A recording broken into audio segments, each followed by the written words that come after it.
Greetings, everyone, and welcome to the NYC Complexity Lounge, a meetup where we gather to talk about all things related to complexity and complex adaptive systems.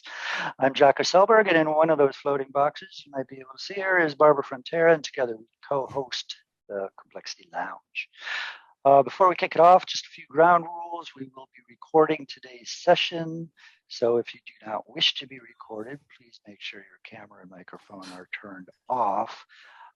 We ask that you please keep your chat activity to a minimum during the actual presentation because we can sometimes find that distracting.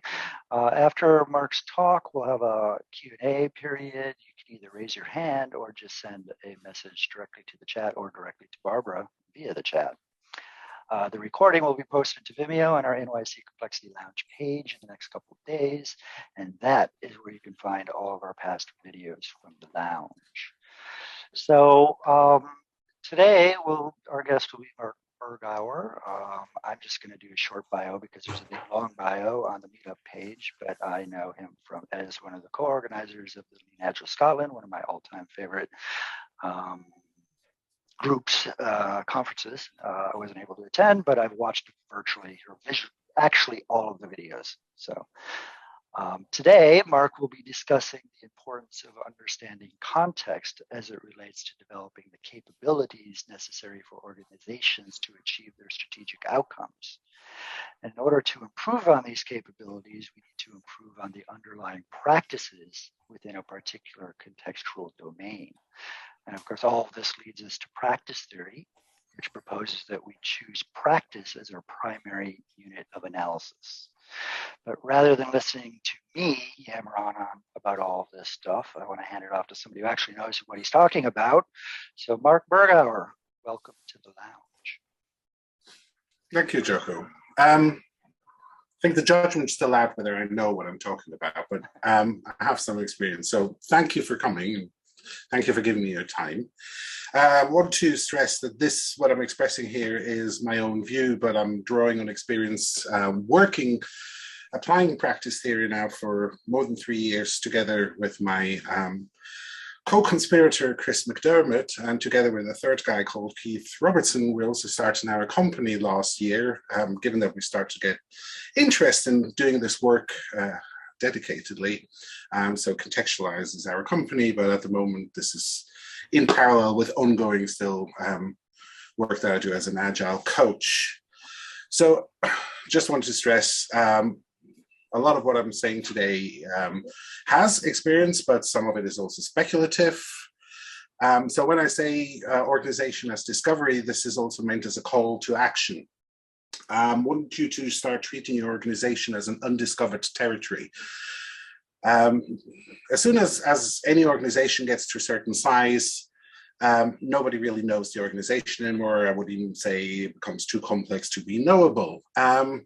But a lot of change approaches, etc., have this propensity that, hey, we can impose certain things and then they will work out. And then everybody's surprised that people get disoriented and that things don't work as expected. I think most of you, I don't know everybody who's on the call, but lots of people I have seen around, you work in some sorts of management or lean agile consultancy, etc. You will know by now that there's no one size that fits all. So my answer to this is practice theory. So before I actually go and start talking about the subject matter, Barbara yesterday asked on Twitter what is up, or prompted me to explain what is up with some sheep. So my Twitter handle, this is the best way how you can reach out to me, is some sheep.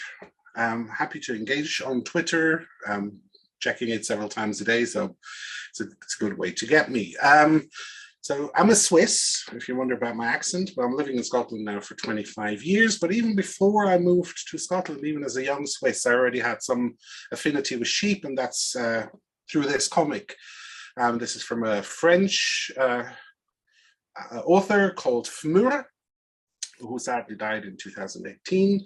And he had this series of bande dessinée called Les Génies des Alpages, where he ponders philosophical, social, political, everyday life matters through the perspective of sheep. And so as a fan of cartoons, of comics, of bande dessinée, when I went to a shop one day, I saw this front cover and it spoke to me. So today we say, I felt seen. Yeah, so I'll leave it up to you, maybe at the end of the talk, or if you get to know me, or if you know me already, to interpret why that's the case. But I have used this picture now a few times in a few contexts to explain in an ambiguous way a little bit how people should see me or interpret what I do. But there's also then the more concrete thing that currently I'm living in the southern uplands, which is the southern part of Scotland, and I'm literally surrounded by sheep. So the picture above is taken about 200 meters from my house. So this is what I see when I look over my backyard fence. There's sheep everywhere. So some sheep, hopefully that's a good enough explanation. There is actually a longer explanation, but I'm going to leave that for another day. So very quickly, for those who can't stay the full talk, why did I fall in love with practice theory? So you see this picture of a tailor, yeah? So in today's world, most of the clothes that you buy, they actually are machine made or mass manufactured, even not entirely machine made. They follow certain standardized rules, etc. But so one of the things that then happen is they don't ever perfectly fit. Yeah. So for special occasions or for special garments, we still, some of us at least, go and employ tailors. Yeah. And the reason we do this is because only a tailor has the experience to and the practice to actually get the garment to really fit our body, and that's not just the contours of our body, but also how we move. Yeah, so a good tailor will say, "Go walk around the room. Let me see your gait." Now, I don't know how many people know this, but something Alicia taught me a few years ago. This gait is almost unique enough to identify a person. So the small nuances and difference in gait are actually quite personal. So a tailor will ask you to move around, move your arms, move your legs, because the garment doesn't just fit the contours of your body, but also how you move. And so feeling really comfortable needs tailoring, yeah? And practice theory allows us to tailor what we do to the context of our organization, to not just the contour, but also the actions, the undertakings, etc., the goals, ambitions, etc. If you look at the picture, what you can see is that also practice is not just what you do. Yeah, so you see there's all sorts of material that the tailor needs. Besides the textile, there is yarn, there's needles, there's scissors, there's a triangle to measure things, there's a meter band around his neck. Also, there's a table that he's working on. We can't even see whether he's sitting or standing, and maybe that's not so important for the practice. So practice theory expresses things as a combination of things that we do, enactments as they call them, and material configurations. And it's the combination of all of these things that make capturing a practice so expressive and so meaningful. There's a small bullet list also of some other, I will call these the benefits. So the practice lens, by nature, just when you start talking about the doing, takes the focus away from individuals. Now, I don't know about you, but as a manager, as an agile coach, I always felt uncomfortable having to speculate about the inner lives of the people I work with. When I want to do change, that I need to question their motivation. So that never sat well with me. And also in my personal experience, we're usually quite bad actually trying to figure out why people did certain things. So what happened in their heads and their minds when they acted in a certain way, because you then talk to the people and all sorts of things come to bear that you couldn't even imagine. So practice theory takes the focus away from the individual. So we no longer think about psychology. We're really focused on the social as a group. So it does this by focusing on what we're doing. So I also, I studied biology, and I should clarify, I never worked as a biologist, and that's another story. It spawned my interest in complexity, and I always kept up with it. So one of the things that I actually realized when I was studying biology is that in evolution, change doesn't happen at a structural level. It happens at I would call this the metabolic level, the dynamisms, the interactions is what change. And then the structures are outcomes, yeah? So nature never says, hey, I'm just going to now build a backbone, yeah, and see what happens and whether that works, yeah. So a backbone evolved as the result of metabolisms of interactions over time. So the way I look at things, material things, is they're like condensates. So if you understand a little bit of process philosophy, the material things, they're basically stabilizations out of processes. And so then doings are focusing on processes and seeing structures as an emergent thing, an evolving thing. I'm not saying it's a black and white. So of course you also still need to pay attention to structures, and sometimes it's helpful to support structures to stabilize things. Practice theory also very much allows you to pursue change incrementally and iteratively. So having embraced Agile for the last 20 odd years, I'm quite married to incremental iterative change, small batch change, etc. If we then want to think about transformation, the way I think about transformation is more as a phase change.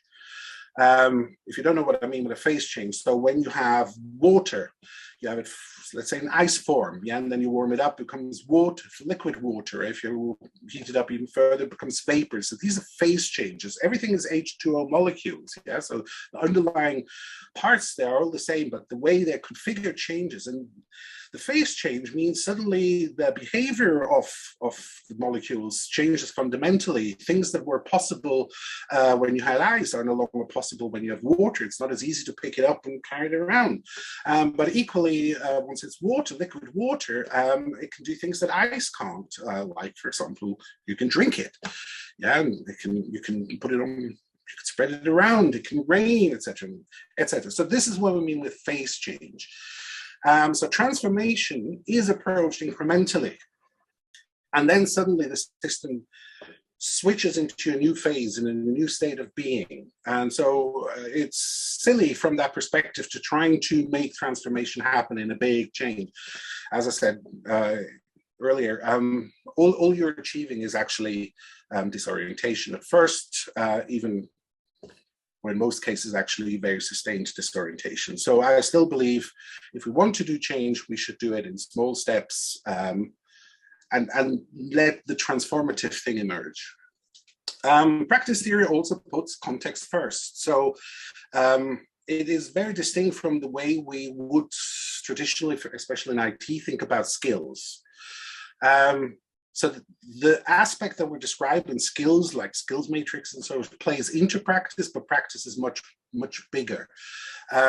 We could usually talk about skills as things you know how to do, yeah, or things you know of, but you know them in an abstract way, where practice descriptions are very concrete. They're very tied to your current context, material configurations, etc. So context is at the forefront. If you look at TDD, there was once an American school of TDD and a British school of TDD. We called it the same, but they were not the same practice. Yeah, of course they learned from each other, and we can maybe say even some mutual form of practice came out of it.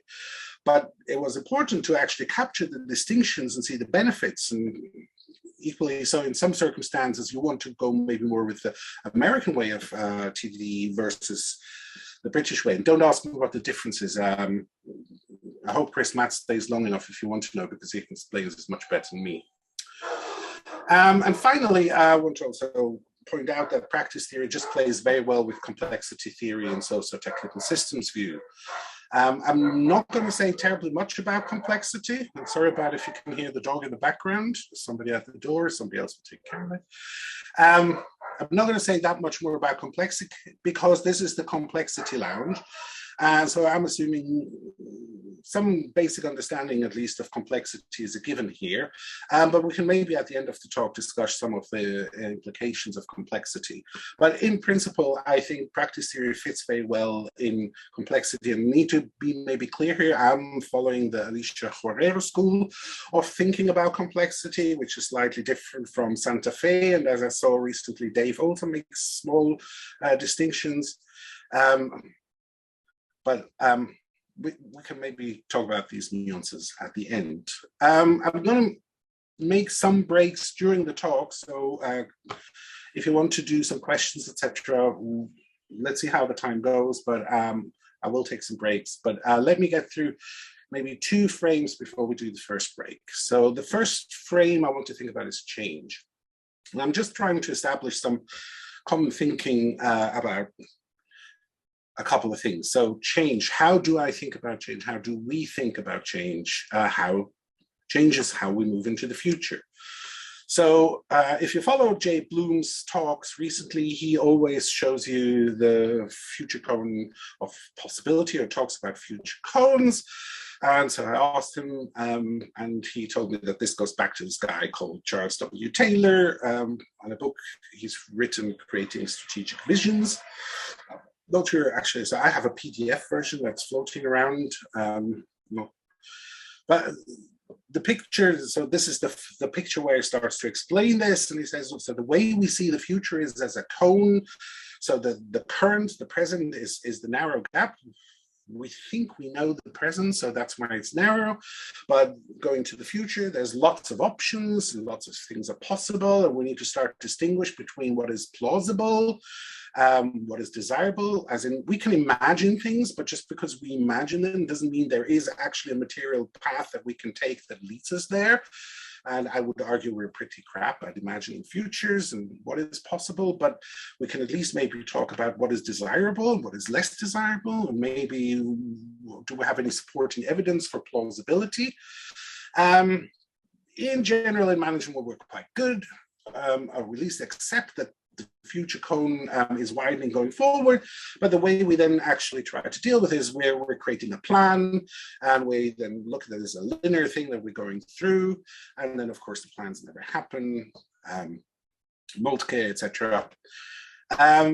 What is often overlooked is also that the past actually matters, and he has really captured this nicely in this diagram because he shows you 4 cones that flow through the bigger cone, and this is because we have different perspectives also on the past. We have different perceptions. We remember things differently.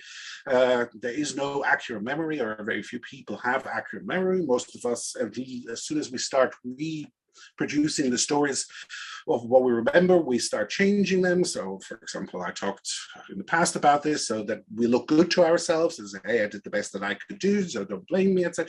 So the past is also rewritten all the time, which is also why we need history to be reviewed all the time, and I'm going to touch on that a little later. So understanding how we move into the future, also understanding where did we come from, how did we get here.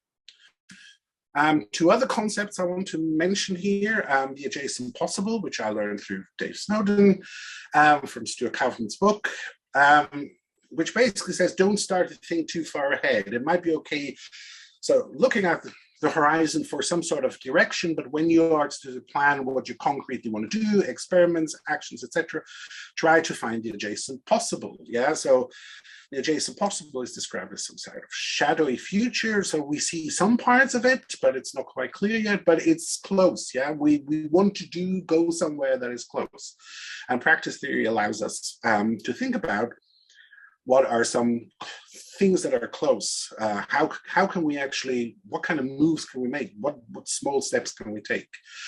And another thing to keep in mind when you want to see what might be adjacent possible is William Gibson's The Future is Already Here, it's just not evenly distributed. And for me, he basically talks about heretics. Yeah, so I need to explain, for me, a heretic is an expert who understands the core tenets of our beliefs, but actually disagrees. So it's not just somebody who just like, well, I don't believe that. A good heretic has actually studied the thing and then found things that don't quite cohere. Yeah. So if you find good heretics, they often can also show you, hey, here's maybe some opportunities for change. Here's some things that might be movable. But as I said, if you look at heretics, make for sure that they really understand what they're talking about, that they are experts of your current regime and not just disagreeable people. That's not a heretic. I like how Jabe, for example, made us aware of gap versus present thinking. And I'm just going to be very quick, just one, we can come back to this later. But so traditionally, mostly how we talk about change is about, we have this target state. I'm not trying to knock here kata, by the way, so in the right context and with, So if your change is just a small change, yeah, next adjacent kata is a very good way of trying to get there. But often what we're doing is like we have these big ambitions and we're thinking far too far, months ahead. I usually tell my teams don't plan anything further than 6 weeks, because by the time you get to 2 or 3 weeks, what you thought about is going to happen in 6 weeks has already changed. So the way Jabe encourages us to think about is actually think about the present, understand your present. When I showed you the cone, I already hinted. We do not understand the present. Don't ever assume you know the present. Yeah, you do not. But a way of thinking about improvement is if we could change the present, yeah, where we are right now, what would we change? So what would an ideal present look like? So those are questions about what is working well, what do we need now, what constrains us, and then obviously thinking about how we could improve ways of working.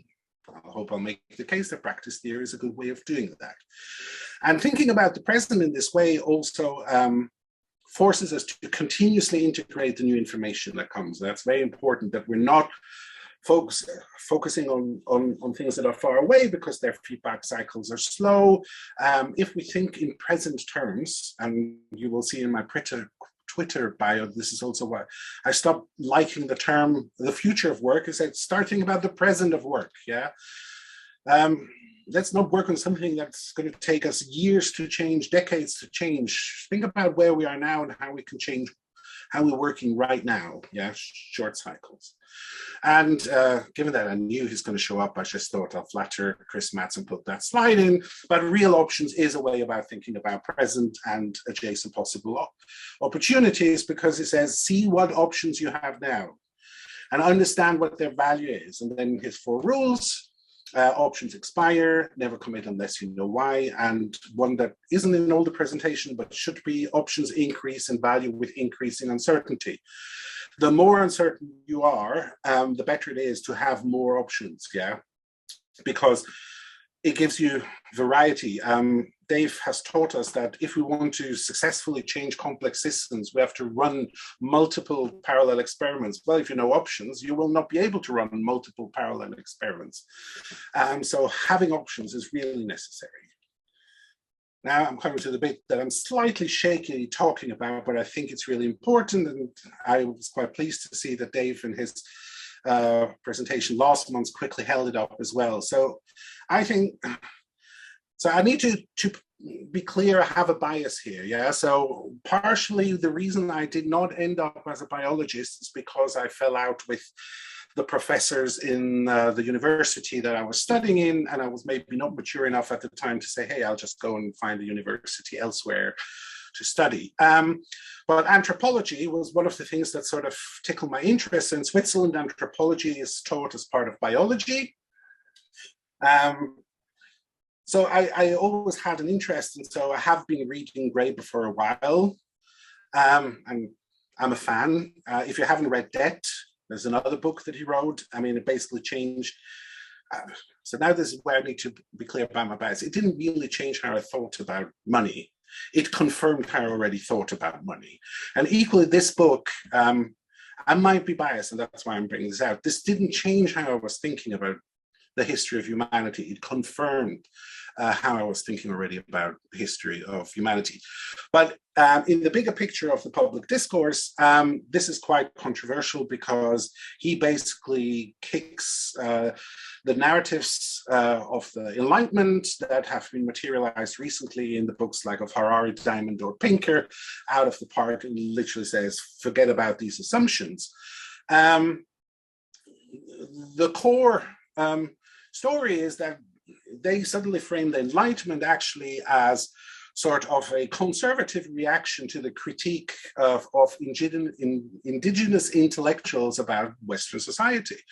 So these are Americans, but hopefully in future books, they also show that similar things happen in Asia and Africa, is colonialists encountered other intellectuals with other cultural backgrounds, and they just looked at our society and says, you're all idiots. I mean, you're completely unfree and you're stuck in hierarchies, you're slave to money, etc. Why would anybody want to live this way? And what they're showing in their book is that throughout history, 10,000s of years back, people have exhibited the creativity and intellectual capacity to think about complex ways of socially or politically organizing. So you can think about sociography and all of these other things that we now start talking about. If you read the book, you will see, yeah, there were some societies that did this already. So the big difference between the past and the present was that in the past you had this diversity. Yeah, they're not saying there is a right way. Yeah, they're not saying we already understand how things come about, because a lot of assumptions of how these things materialize, how did we end up the way we did, are invalidated by their research. What their research shows is there is diversity. So, for example, Hariri makes this metaphor of us being domesticated by wheat.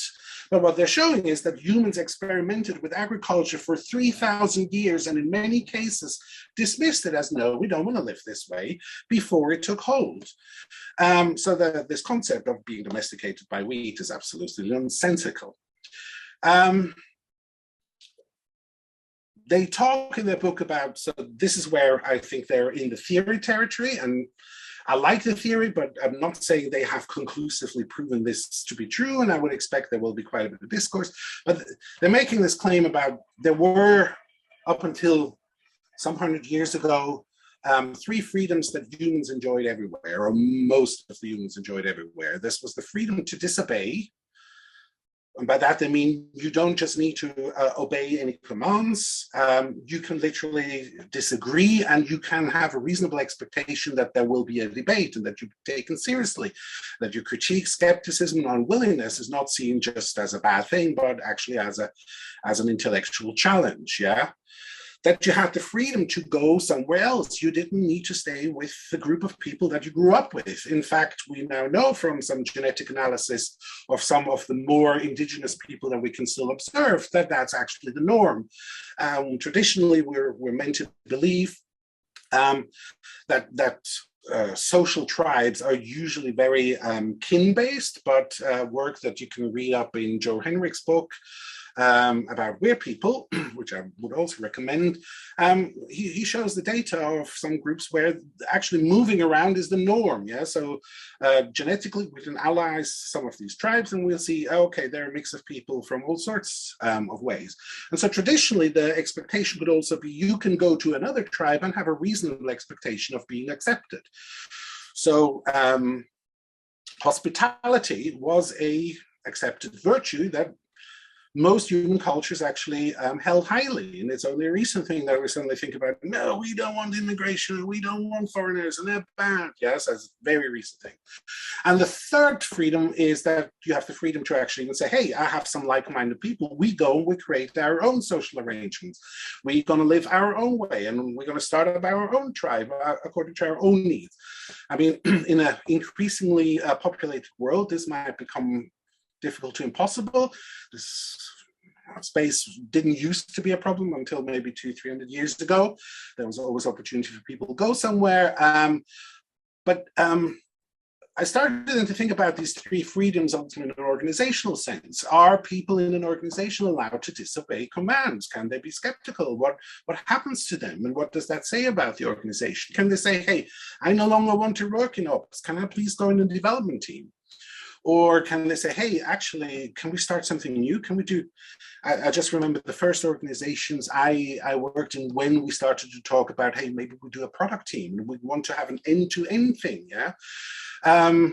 These things usually can't happen unless you get some really top totty supporting it, or usually you actually have to fabricate in a way that they think it was their idea to make it happen, because if it comes from the bottom, then it can't be good anyway. But so the 3 freedoms as a way of thinking about organization, I find very challenging and very inspiring. I did put the tweet out and said something like, in 20 years' time, maybe that's the dogma in organizational theory, is if you don't have the 3 freedoms, you're an unethical company.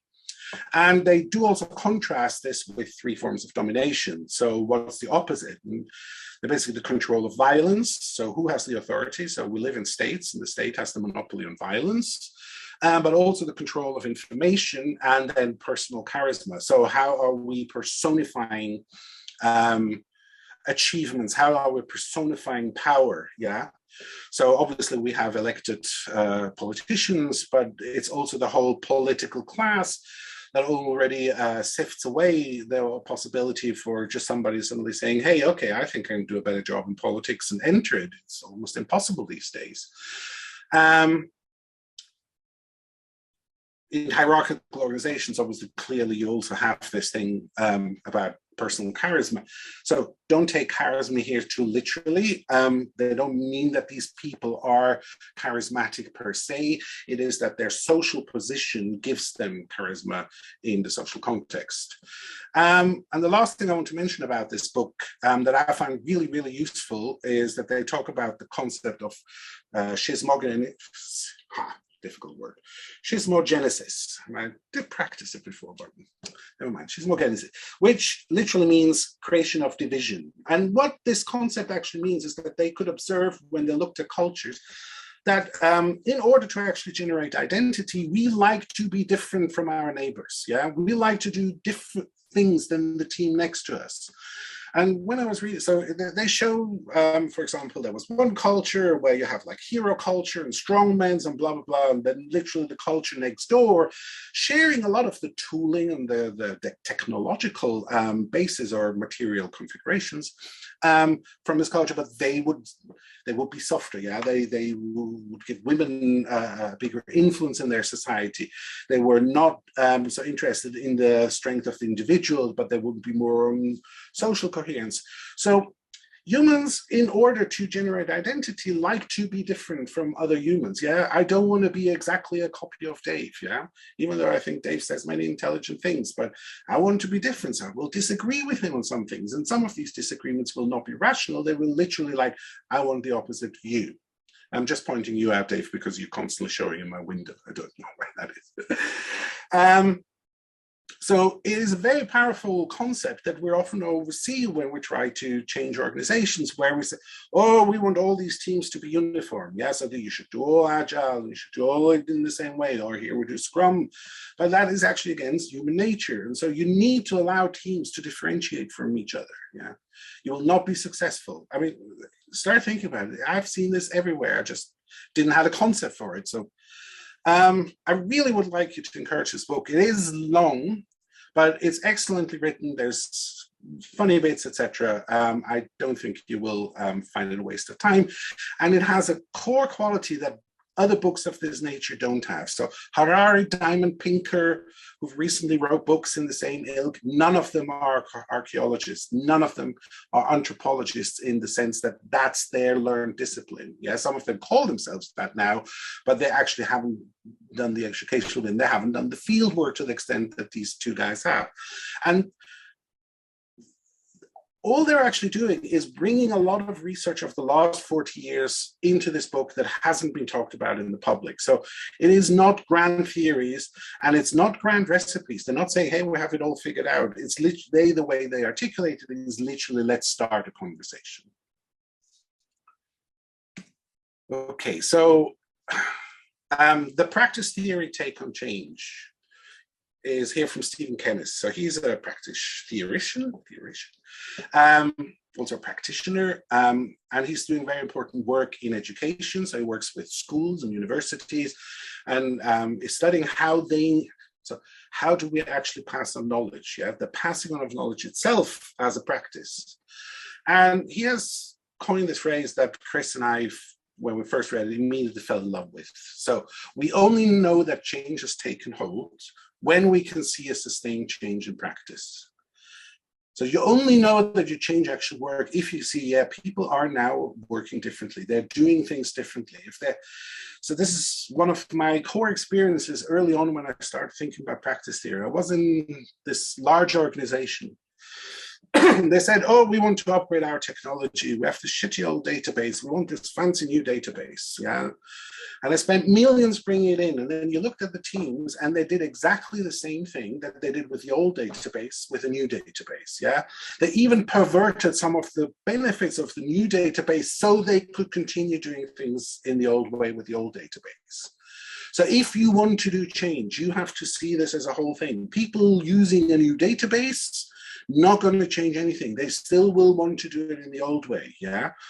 But if their practices change, they might actually start doing things in new ways, even without just spending millions on a new database. So one of my experiences. In this particular case, because I started thinking about practice, I actually worked with a couple of teams that were expected to work with the new database and deliver benefits. And as we actually drilled down at the practice level, we realized, hey, the benefits can be achieved without the database. And given that then the rollout of the database had all sorts of problems and delayed, they just started doing these things with the old database. And by the time the new database was ready, they already delivered the benefits. And then their boss said, well, I'm not going to pay for those license fees. So looking at practices and how people work can be very powerful. The second frame I want to talk about, and this is also in the talk description, is, so I'm going to use the word interconnectedness. Latour, who's sort of prompted me to talk about this here in his acceptance speech for the Kyoto Prize, he talks about virality. And I will talk about this in a second, what he means by it. But essentially what he says is we need a new cosmology. Now, I had this slide before I knew that Alicia would attend, but homage is necessary, homage is due. A lot of my thinking would not have happened if I wouldn't have learned about Alicia and learned from Alicia. And I think a really core concept that we have to understand when we want to understand how the world of interconnectedness actually works is what Alicia has coined, or I have it from Alicia, is messy coherence, yeah?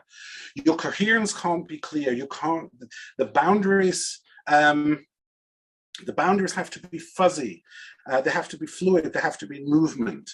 If it's too clear, it will become rigid and brittle and fall apart. So Alicia talks about metastability as a stability away from equilibrium. And my mental image of a metastability is you're riding a bike, yeah? And it's stable enough that you can take your hands off the handlebar and you're still stable and going. So it's not a standstill, rigid stability. It's a dynamic move that gives you the stability to do certain things, freedom to do something else with your hand while you're riding a bike, yeah? In order to have metastability, Alicia says you need multiple realizability, yeah? And it's like this kind of concept, once it's explained to you, say, why didn't I see this before? But until Alicia explained it to me, I didn't, yeah? You can think about resilience in SRE, talks a little about this. So, but essentially, you must have multiple ways in which you can achieve your outcomes. If you only create one path, yeah, it will be brittle, it will fall apart. You need to have multiple ways to achieve outcomes because that gives you adaptability when your circumstances change. So multiple realizability is what makes an interconnected world actually work, yeah? If we just have connections and there's just single paths, the network will fall apart. It never gets to this messy coherence. So back to Latour. So he did this talk, and the reason I want to use it is, so I want to encourage you to go watch it because I'm going to be relatively quick. But he makes a point, again, maybe my bias, that I felt for a long time really well. So he talks about the project of modernity that started with Galilei, where we started to abstract how we talk about the world in order to start getting some predictability and some repeatability. So I'm simplifying obviously clearly here, but so reductionism works in the way that we arrive at understanding by removing context. So in the illustration, which I believe is at least adapted or referenced to Galileo, he talks about the inclined plane. And so Latour says this has been the mascot for the thinking until recently, yeah, is this inclined plane. So we want to understand fallen bodies. Well, we take an approximation, which is an inclined plane, so we can start understanding the laws of mechanics. But as you can see in the text, obviously this inclined plane, the material has to be really, really smooth. And as you know, it will be never perfectly smooth. The smoothness matters because if it's too rough, then the friction will hamper the experiment. So the outcome will not be as you formally predicted, etc. And Latour then takes this picture and says, this is what science has been doing for a long time. We have been thinking about the world with the view from nowhere. So a perfectly smooth plane doesn't exist. Yeah, you will not find this anywhere in the universe. Not possible. Yeah, because it's idealized. Yeah, and he calls this a view from nowhere. Yeah, so we're thinking about understanding the world by making idealized projections, which literally exist nowhere. Yeah, this view from nowhere, which also in complexity terms, I would say is no context. Yeah, you remove anything that matters in order to make a general statement. Well, maybe it starts mattering then, yeah, your statement itself. But even though there's undeniably that we learned a lot of things and made progress and technology improved through reductionism, so I'm not saying kick it completely out, what Latour says is even more worrying is that we started to want to see ourselves as scientists, as actors, as people in this nowhere. So he says, we want to escape the earth. And I had for a long time thought about technological progress. And so if you hear Dilnot talking about the artifice as this project that we're crippling the planet so we learn to live without a planet. Yeah, so we make it more and more hostile to the point that we're forced to learn how to live off world, because in a few billion years this planet will be swallowed by the sun if not some other cosmic or other catastrophe makes it uninhabitable earlier. So yes, we need to get off this planet, and maybe this is just part of evolution. We make it uninhabitable so we learn how to live off planet. But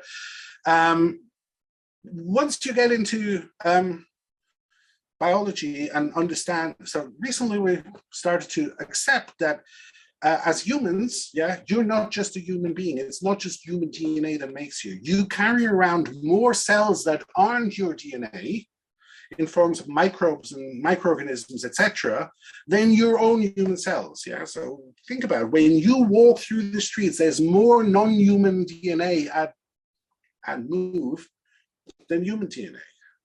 So living outside of the world is probably not even possible, yeah?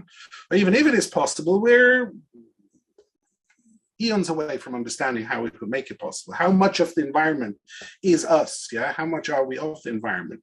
And again, Alicia talks about this, like you can't think of organism as being plunked in the environment, yeah? So organisms evolve with each other, environments evolve with each other. And so having thought about the world in this sense of nowhere is probably part, at least, the cause of our current problems, of climate crisis, of how did we deal with the virus. And so he talks about our experience with the virus, yeah? So if we were still in the project of modernity, yeah, then we would have copied early successful strategies. We saw that some Asian countries were quite successful early on in COVID, suppressing it. Why did Western countries not copy that? Because we're actually already no longer accepting the modern project as such, yeah? We're no longer accepting autocratic regimes in that sense. When we say our context is different, so arguments in the West were about economy and say, hey, if we would do what they did, our economy will blow. That might have been the case. I'm not saying we should have copied them. I'm literally sitting on the fence. I think one of the experiences, and Latour makes that clear, of COVID is there was no right answer. Yeah, we do have to figure out it for ourselves. You can laugh at Boris Johnson coming out on UK television saying we have dealt with, we've been one of the most successful countries dealing with COVID, given that we have 160,000 people dead of it. But if you go around Europe, most countries have similar strategies compared, let's say, for example, to South Korea or Taiwan or Vietnam or Mongolia. And we have very different outcomes, even from each other. The world in which we're living is now a world of everything is interconnected and everything can move fast. And it's not just moving fast at the small scale of the virus, it can also move very fast at the large scale of the atmosphere. And in this fast moving interconnected world, we need a new project. Yeah, we can no longer think about the world as this view from nowhere. And he doesn't say exactly yet how this new project needs to be, but he coins the virality as his mascot opposite the mascot of the inclined plane. For a while, so this is my biological view, I've thought about this in this way, yeah? So structure versus function. What you see here is a picture of a human, and you see organs, and what you see underneath is a snapshot out of the biochemical pathways in human beings. And when I learned this in biology, the first thing I wanted to know is, so can you draw a border around this thing where the organs are, yeah? And then the professor looks at you and says, you're crazy, yeah? The organs are everywhere. So if you look at the pathways, these things happen so there are no organs, yeah? Of course, organs exist, but the way to understand organs is a site of specialization, yeah? It's not, you have to get away of your machine, we have to get away from machine thinking if we want to understand this. So interconnectedness will create structures, but the structures are only partially capable of explaining what happens underneath, yeah? So you cannot understand the pathways if you look at organs, and equally you can look at pathways and not understand, not seeing structures, not even expect structures, yeah? You have to look at things from a multi-level perspective. But nature, what it changes is the pathways, yeah? And the change in organs is an outcome. It doesn't create structures to create new pathways. The pathways, the organs are materializations, stabilizations of what happens in the chemical pathways. And we can take this to the network view with two examples. So one is gels, I'm still not quite sure, multi-level perspective, where he says we have to understand socio-technical regimes by looking at various levels. If you want to change how we do fuel economy to something more sustainable, then just changing to battery-driven cars will not do. So immediately you have the issue about access points. But then we also learn, oh, actually, if we drive electrical cars, you have to drive them something like 50,000 miles before it makes a change. So we haven't thought this whole thing through. So electrical cars fitted quite well into most parts of our socio-technical regime, but they're not solving the problem. So if we're not thinking about things in a more complex way, then we won't come up with useful solutions. So how do we do that? Just want to quickly also mention, so we need to think different about social change. So Damon Centola did some very interesting work about how do you affect complex change. And so we like viral change, and that's the hype thing that you hear about a lot today, but actually viral change doesn't work for complex behavior change. Yeah. So what he then realized is you need fishnet networks. So distributed networks work much better. Just want to throw that in and keep in mind. I'm a bit conscious on the time, so I'll try to go a bit more quickly over the next few bits. So there's some other research I have talked in past talks about that impressed me a lot. There's Christakis, who did some research on obesity, and shows in social networks how does actually the law of Kevin Bacon work, the hops that you need to take, how far does your influence go? And obesity network shows, so you see this in the top graph, how over a number of connections your influence deteriorates. So if you're a manager high up in the company, you can probably forget that you have any influence on a manager with sits 3 levels below you. Yeah. By the time the message gets there, it is watered down, deteriorated, has no long influence. You can only influence people in close proximity, adjacent possible. And the network view, Utsi and Spira, this is some interesting work, and when I share the slide deck, there will be some links that you can look at it, who found that innovation comes out of loosely coupled networks. So they identified 3 network topologies when they looked at roughly 2,000 people who participate in producing 474 musicals in a 40-year period for Broadway. Where did success come from? And so they said there's networks where you have low Q as a measure of the interconnectedness, And while you have some novelty there, it hardly ever coheres into a successful musical. Inspires some of the insiders, but never reaches the public. And on the right-hand side, you have what they called cults, so high interconnected, where basically everything gets just copied. As soon as somebody thinks, oh, this is great, it just gets copied. So again, these were not very successful networks in producing successful, in an audience sense, musicals. The vast majority of successful musicals came from what we could call loosely coupled networks. So you need to be connected with each other, but not too confined and not too loose. It's obviously for each environment, you probably need to figure out what that healthy intermediate is, but it is some healthy intermediate. Last frame.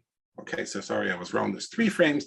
I just want to quickly dip into habitus before we get to practice theory. So I'm going to stop for questions just quickly after that.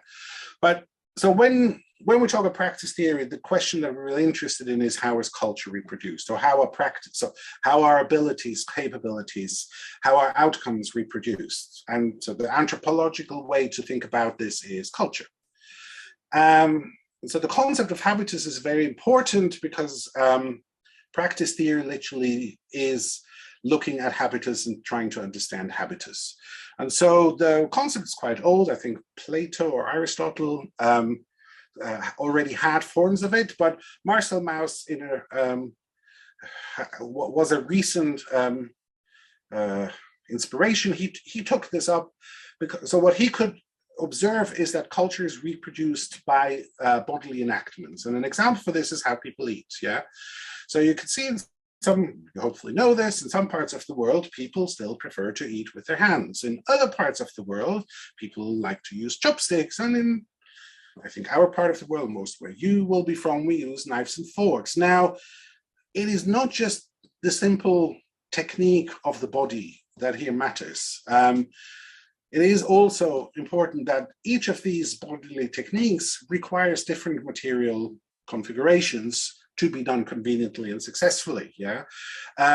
If you want to eat by hand versus knives and forks, how you prepare your food will be different. Equally, if you want to eat chopsticks, yeah? I don't know, I'm sure if you get practice, you get really good, but try to pick up a single corn with a chopstick. You need to be a very experienced practitioner to do that. So if we go to a Chinese restaurant, you can be pretty sure they're trying to make the food easy for you to eat, to encourage you to eat with chopsticks, even though you're not as proficient in eating. So material configurations matter. And this is what Bourdieu added to Marcel Mauss, who only looked at the bodily enactment. He says it is enactment, material arrangements, but then also social taxonomies.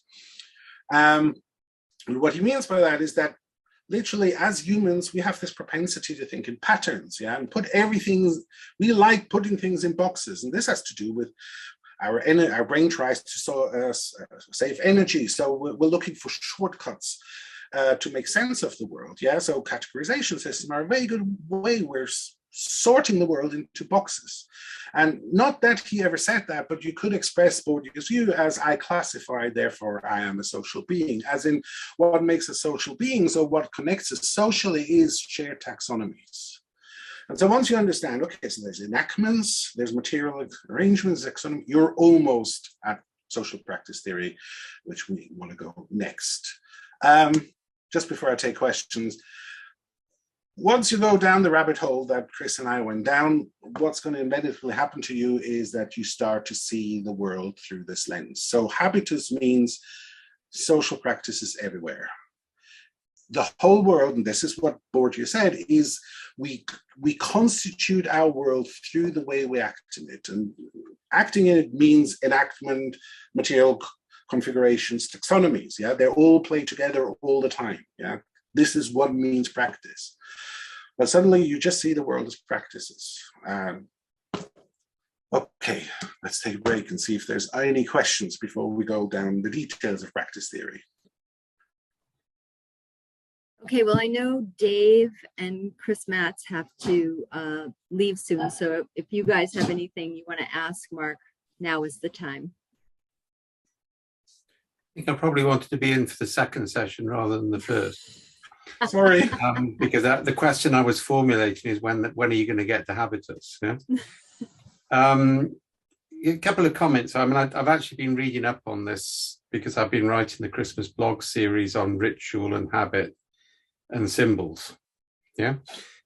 And the way in which those need to be embodied in order for people to take action. So I've been looking at apprentice models of learning, right? And I think one of the things that Bourdieu says, which I think is really important, is social practice becomes biological.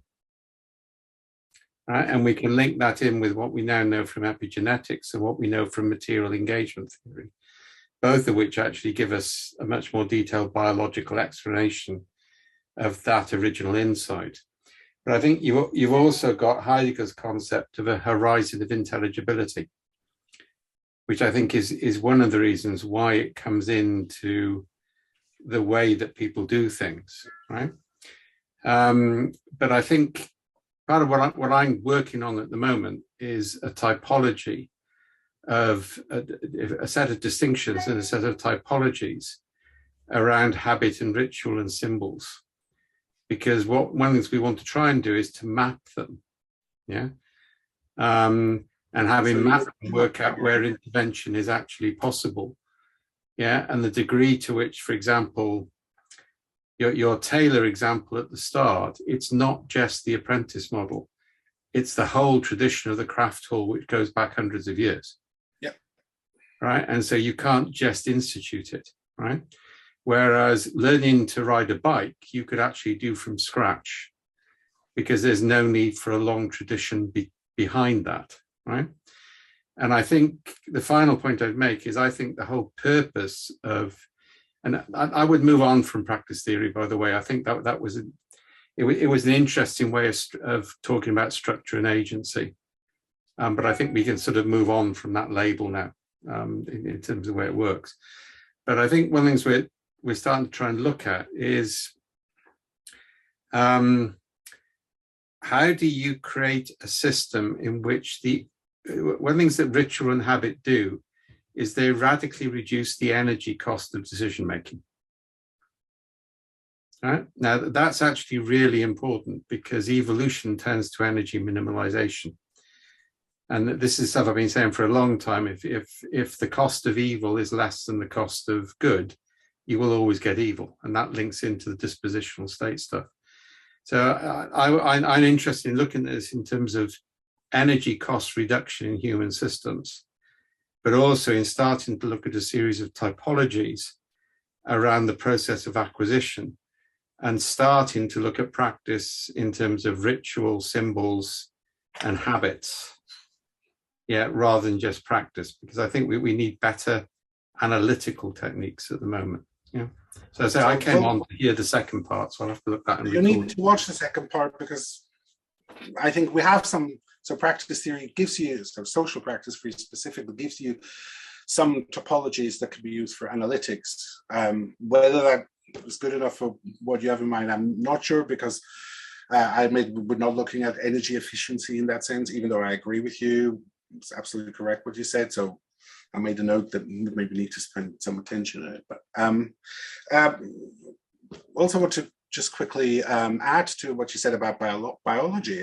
That's very true. So Joe Heinrich's work, he makes that example that he says, because we started cooking food, our stomachs were able to shorten, which is part of how we got to walk upright and started being able to run.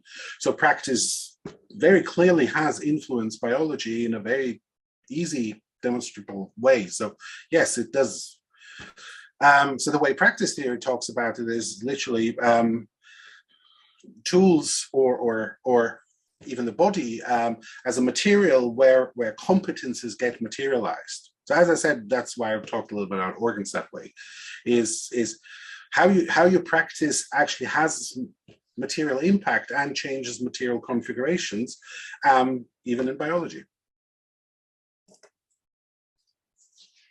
You're muted. I can't unmute. Dave, you're muted. Dave. You're muted. So I'd be cautious on single causal models. So a lot of the evolutionary science I've read basically says walking vertically developed because of its better utility in social interaction. Yeah, and things like gut and cooking. So all of these things probably were deeply entangled in. I simplified. Ways, yeah? He explains this. He explains this. But I think the issue now in terms of how do we manage this stuff, which is where I'm focused, is you've got to find a way of understanding differences, which is what typologies do, because you've got to understand where you can change things and where you can't change things. So if you've got a requirement for a 250-year tradition before you can actually build a body of knowledge, which is true in all sorts of areas, you've got to be very careful before you disrupt that, and you've got to have a long-term approach to building it, and you've got to create a substitution policy, right? So I think that's where I'm trying to go with this. Okay. And I think you've attributed some of my stuff to Alicia and at least one of Alicia's things to me, but we can correct you on that one later. I see a sort of practice theory death match panel coming up in our near future here at the Complexity Lounge. So maybe just have a complexity death match. Complexity death match. Yeah, that would be great. Okay. Are there any other questions, or are there actually questions more than comments? I'm actually going to stick around. I feel like I've listened to a year of Disney Plus, and now I'm waiting for the Spider-Man movie. So you've set the context. Now it's a chance to knock it out the park. Exactly. Jocko, mute him.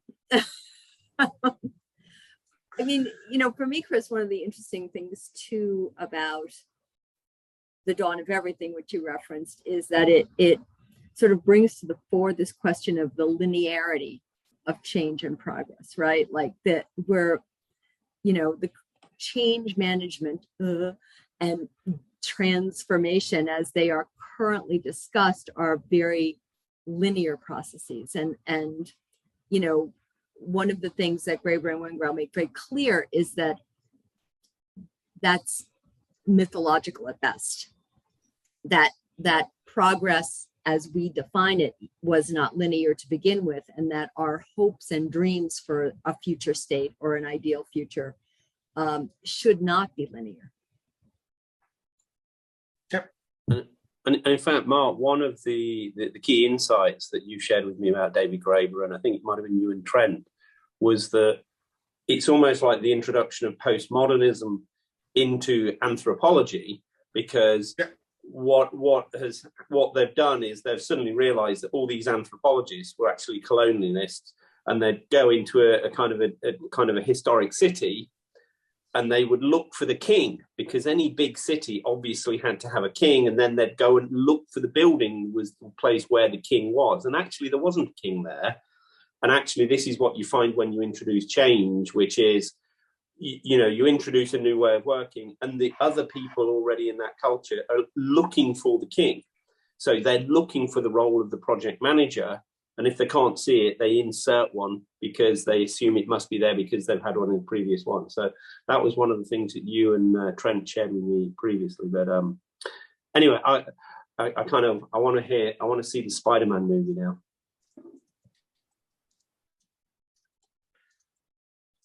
I think Alicia would like to say something. Alicia, did you have a question? No? Okay.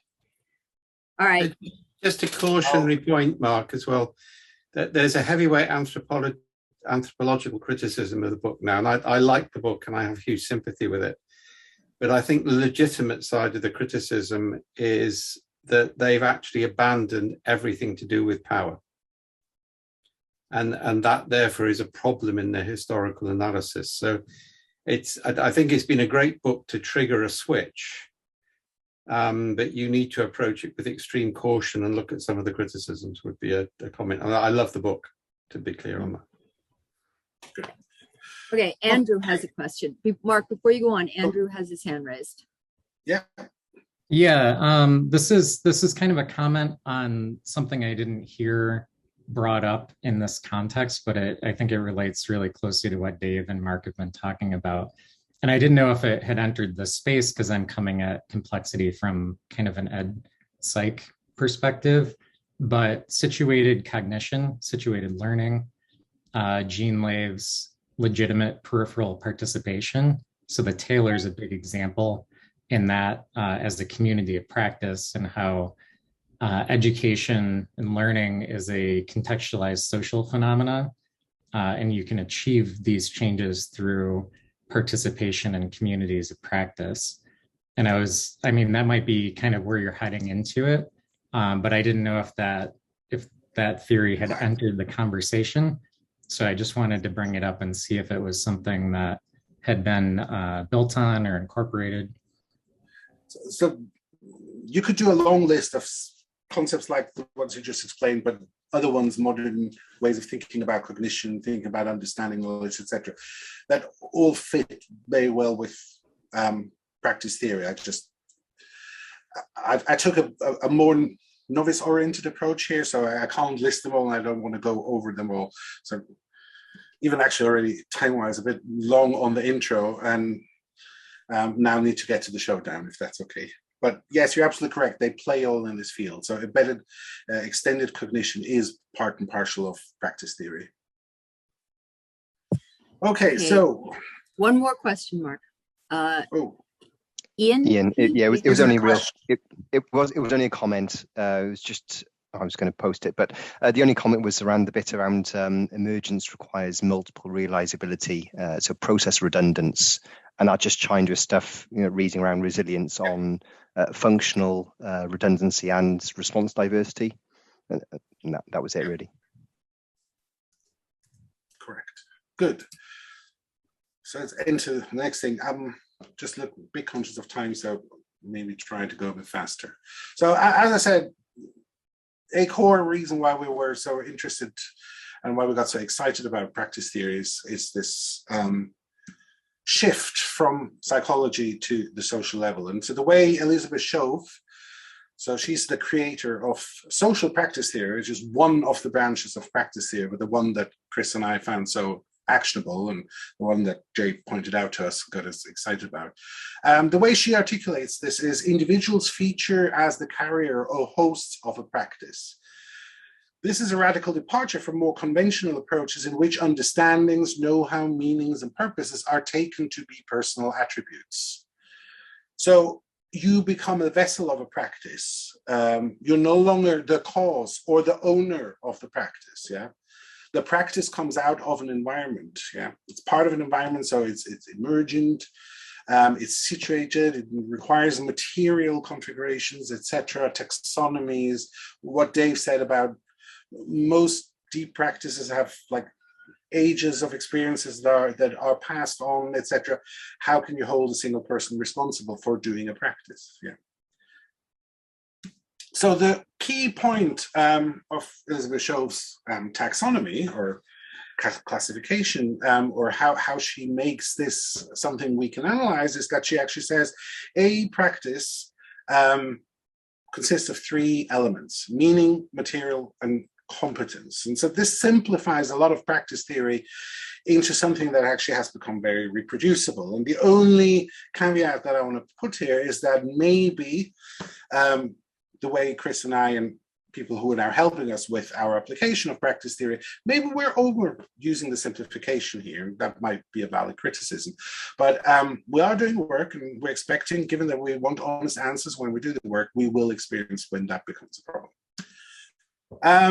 So how do you need to think about this? So first of all, what do we mean with meaning, material, and consequences? Yeah, so given that Alicia's here and talks about meaning exists in the interaction between things, but not the things themselves, there are various levels of meaning, yeah? So there is identity and things like that. That plays a role, but meaning, mostly the way we're applying in practice is, why are you doing the practice? What's the purpose? Yeah, what is less your inner motivation, but what's more the social motivation? What outcomes are you seeking? Yeah, and then material is almost all practices.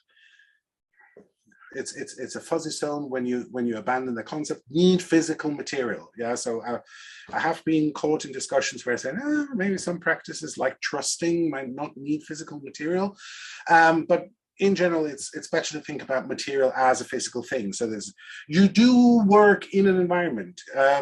If you want to even though you want to talk to people, you need video, or you need a room, or you need a table to sit at. So material things matter when we're doing practice. And then competences.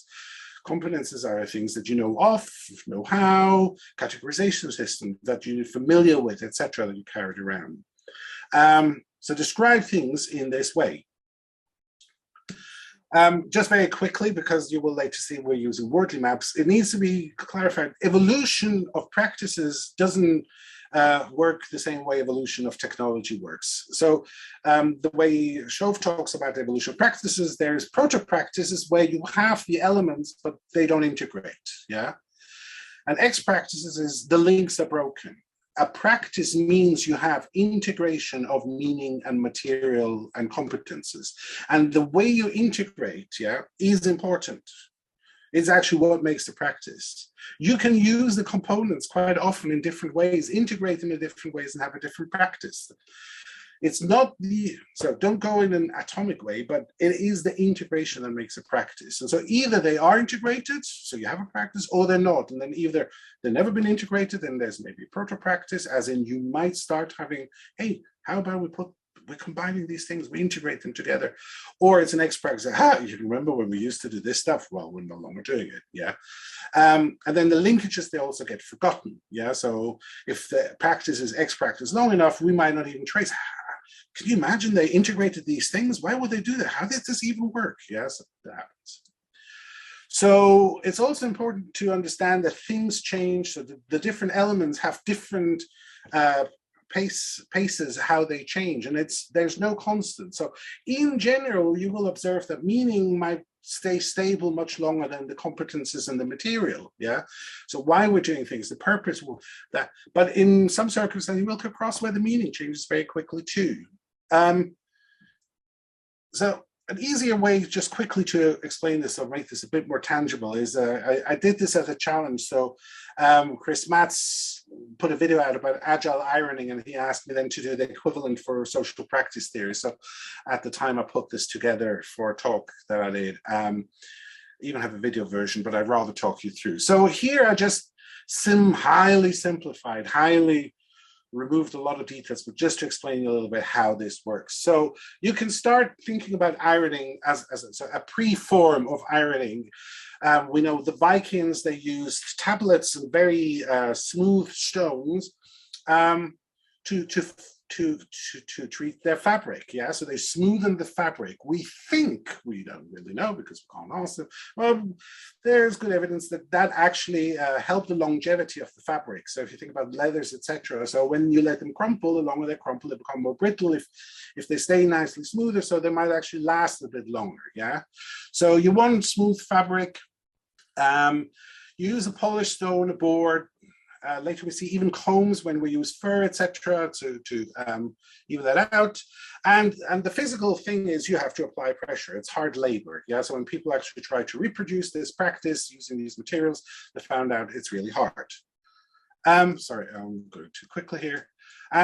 So then the next thing we see towards ironing is actually the Chinese. Then they're using iron pans that are filled with hot coals to smoothen the fabric. So you see there, and at this point, this has to be a pairing practice. Yeah, two people have to stretch the cloth in order for this to actually work. Yeah.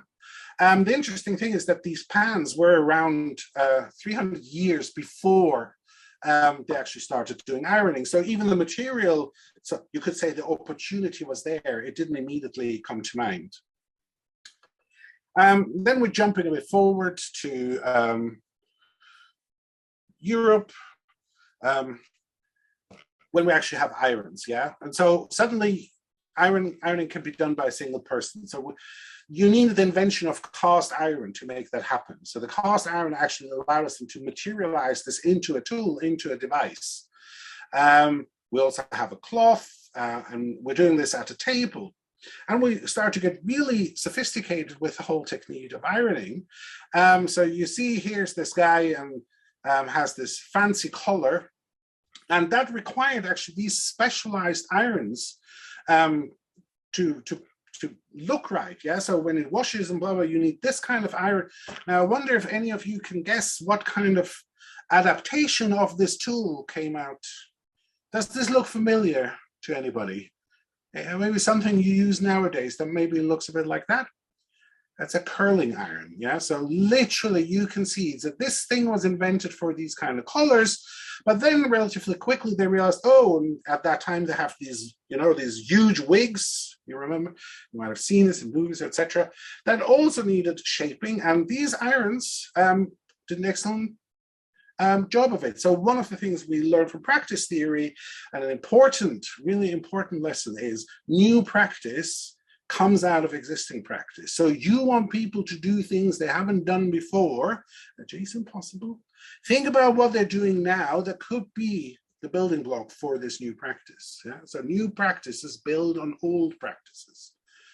And then we get further in the materialization, because so here you see to have efficient ironing and, you know, go through a whole heap of laundry, you needed 4 irons on the go and rotating them over the stove. But then we got to having gas everywhere, yeah? So we had gas pipelines going into our homes, and suddenly you have a gas iron. And you don't need 4 irons anymore, because the gas iron can go fast and does it all. And then at some point we go to electricity, and we have the electric iron that you know today. So that's just very quickly how competences, material, etc., how they develop in practice. So new practices build on existing practices, and the other really important thing is tools are materialized competences. If you think about any kind of techie tool that you use, some people did these things manually, and did it to the extent manually that they could figure out how they can tool it so you don't have to learn all the manual labor. But equally, so I found this a very effective tool, at least while I was dealing with complex IT. Sometimes removing the tool makes you see the problem better, because you suddenly expose your experience to the problem more directly. So the tool is an abstraction and might hide the problem from you, might hide the experience that you need of the problem to gain insight. So on one side, it's good because it allows us to do things without having to learn them, but equally it reduces the experience. And if we take Dilnot's argument about the artifice, maybe our understanding of nature is now so reduced because we're looking at nature just through tools. We're not experiencing it anymore directly, that we're missing some crucial understanding. So in social practice theory, you also, very importantly, then you start combining practices. And technically, they speak about complexes when you combine practices. But when we talk to organizations and we talked about complex practices, all we got googly eyes. And at some point, we just started using the word capability instead.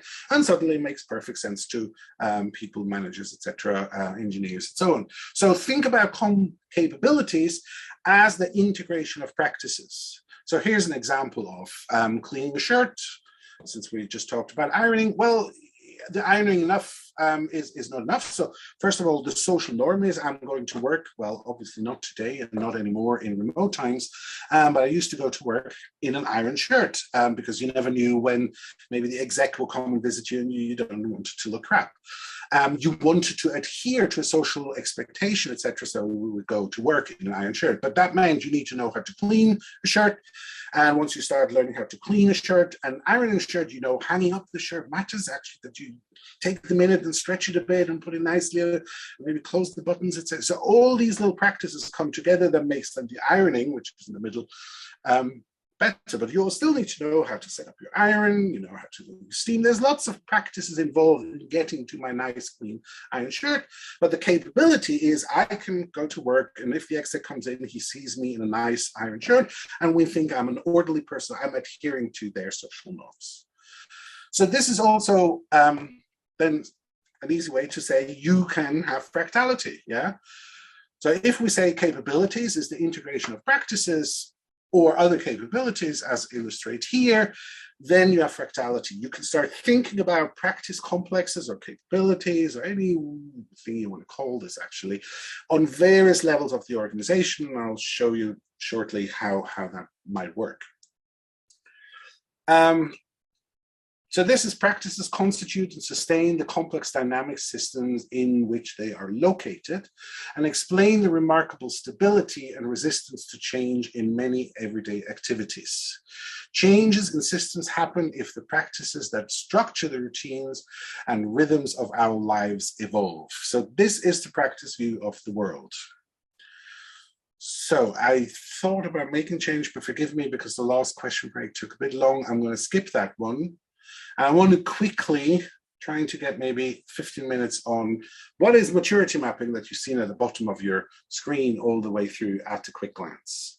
So here are some artifacts of our work. So what we're doing is actually we're mashing up, we're using Wardley mapping as a visualization method for practices. And so what you see here is a mashup, and you see on the left are some early versions, and on the right you can see we actually started to get really into the matter. So how does this help with organizing? So let me just quickly, I'm really going to, maybe we'll have time, I can stick around a bit, I can go over it more deeply, but just very quickly, how do we map this? Yeah. So first of all, we put things on a Wardley map, and this is basically thanks to Wardley mapping being a wonderful way of visualizing complex interactions, yeah? So here you see idealized 4 practices. So when we map practices, we actually, the overall purpose of the integration of the practices is a need, yeah?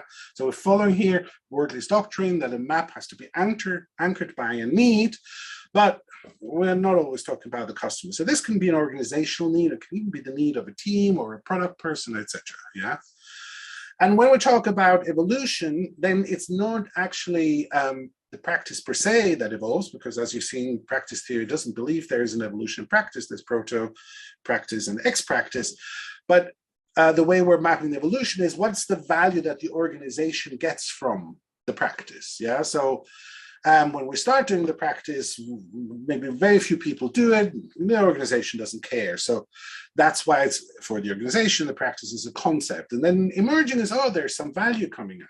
And we'll talk a little bit also, so using this model, we also learned there are some things that are repeatable in it, as in, when the practice becomes repeatable, reproducible, hey, you can compare with people who do the practice and then take it to your own team and actually can reproduce it. That's when the organization suddenly gets excited to say, oh, we have 6 agile teams and look how they're delivering software every week or almost every day. So now we want to have this across the piece, and the organization will come and push it.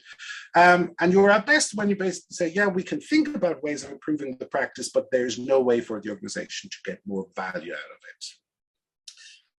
Very quickly, when we started mapping, we started to realize that we need to abstract away actually how we're talking about the practice from the map, just because the map becomes too detailed very quickly and then too difficult to actually use as a tool for discussion. So I came up at some point with the idea of practice cards.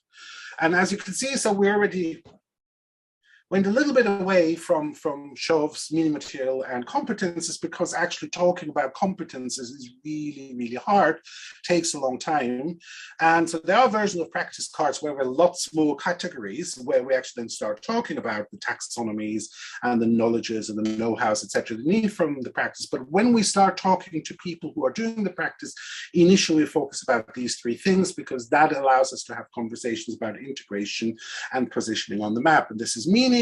Why are you doing the practice? What do you need materially, infrastructure-wise, etc., so you can do the practice? And then more importantly, let's have a discussion of what do we think good looks like? Yeah, so what you're seeing here is a practice called capacity planning. If you want to know anything about this particular practice, I got it from Chris Matz. I think it's an awesome practice. I've introduced it to several organizations, but it's literally here just as an example. But a very important point that Chris makes, when he says about capacity planning, it's about having agreement on priorities.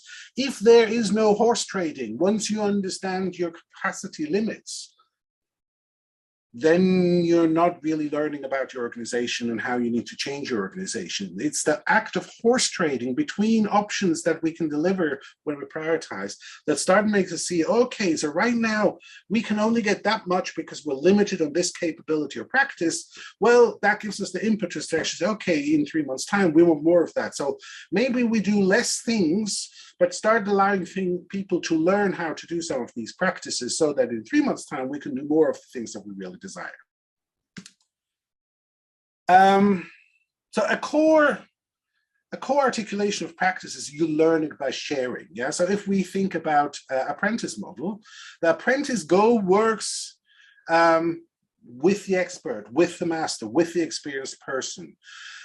There's a practice theoretician called Silvia Gerardi who did a deep study on safety practices in construction, people who work on construction site. And what you notice is nobody is given on day 1 or even on day 10 or even day 50 a manual of here's all the dangers that you need to look out for. Yeah. How you actually teach people practice is initially you work alongside somebody who understands the practice really deeply, and they make you do the simple thing. And then slowly allow you, like, hey, I want to try it. I see what you're doing over there. Why I'm not allowed to do this one is, well, you're not doing the simple thing well enough yet, yeah? But then slowly, they'll let you do other things. And then they watch you, so they know when you might do something dangerous, and they keep watching you. And then they're pointed out, you were just about to do the dangerous thing, yeah? So safety is learned by experience, not by memorizing lists and rules and regulation. And she was able to actually then link also that sites on which you have less accidents was because people were given the time to learn safety issues this way, in an experiential way, not being given long lists, etc. Where you give lists, etc., it's more likely that people, because memory is bad, you don't think of it in the moment, you actually forget, and the accident happens. So one of the problems we have in knowledge work, which Dave already talked about, I'm not saying we have a solution, I'm just acknowledging the problem, is when we talk about practices in a way that we want to transport them, and Shove does talk about transportation in her books, is that practice is something that happens in a specific context. And so if we want to put it elsewhere, we need to decontextualize it from the context in which we observe it and experience it in the sexual and maybe invented it.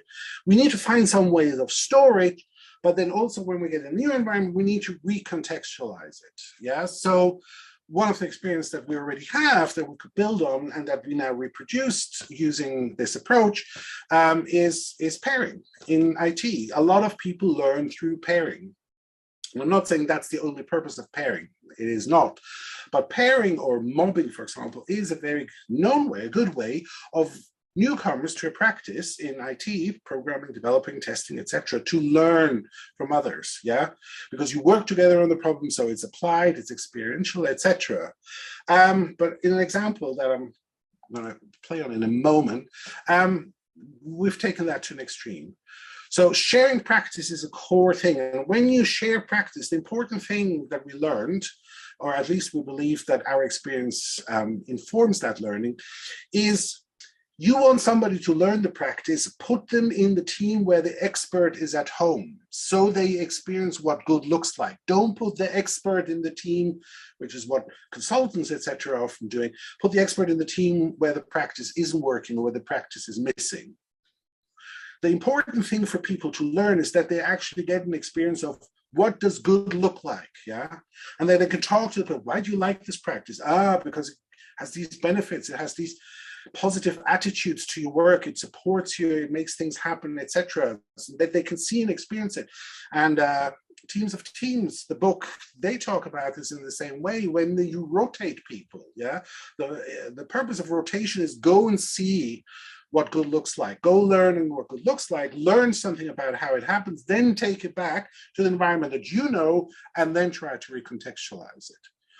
I'm not having time to go into this today, and I didn't put it in the presentation, but we talk also about the problem of maturity models, which exactly have the same issue. Maturity models, the way we look at them, are decontextualized experience. Whereas so what happens in maturity models, the expert actually is biased about what context can be removed. In most cases, probably removes far too much context.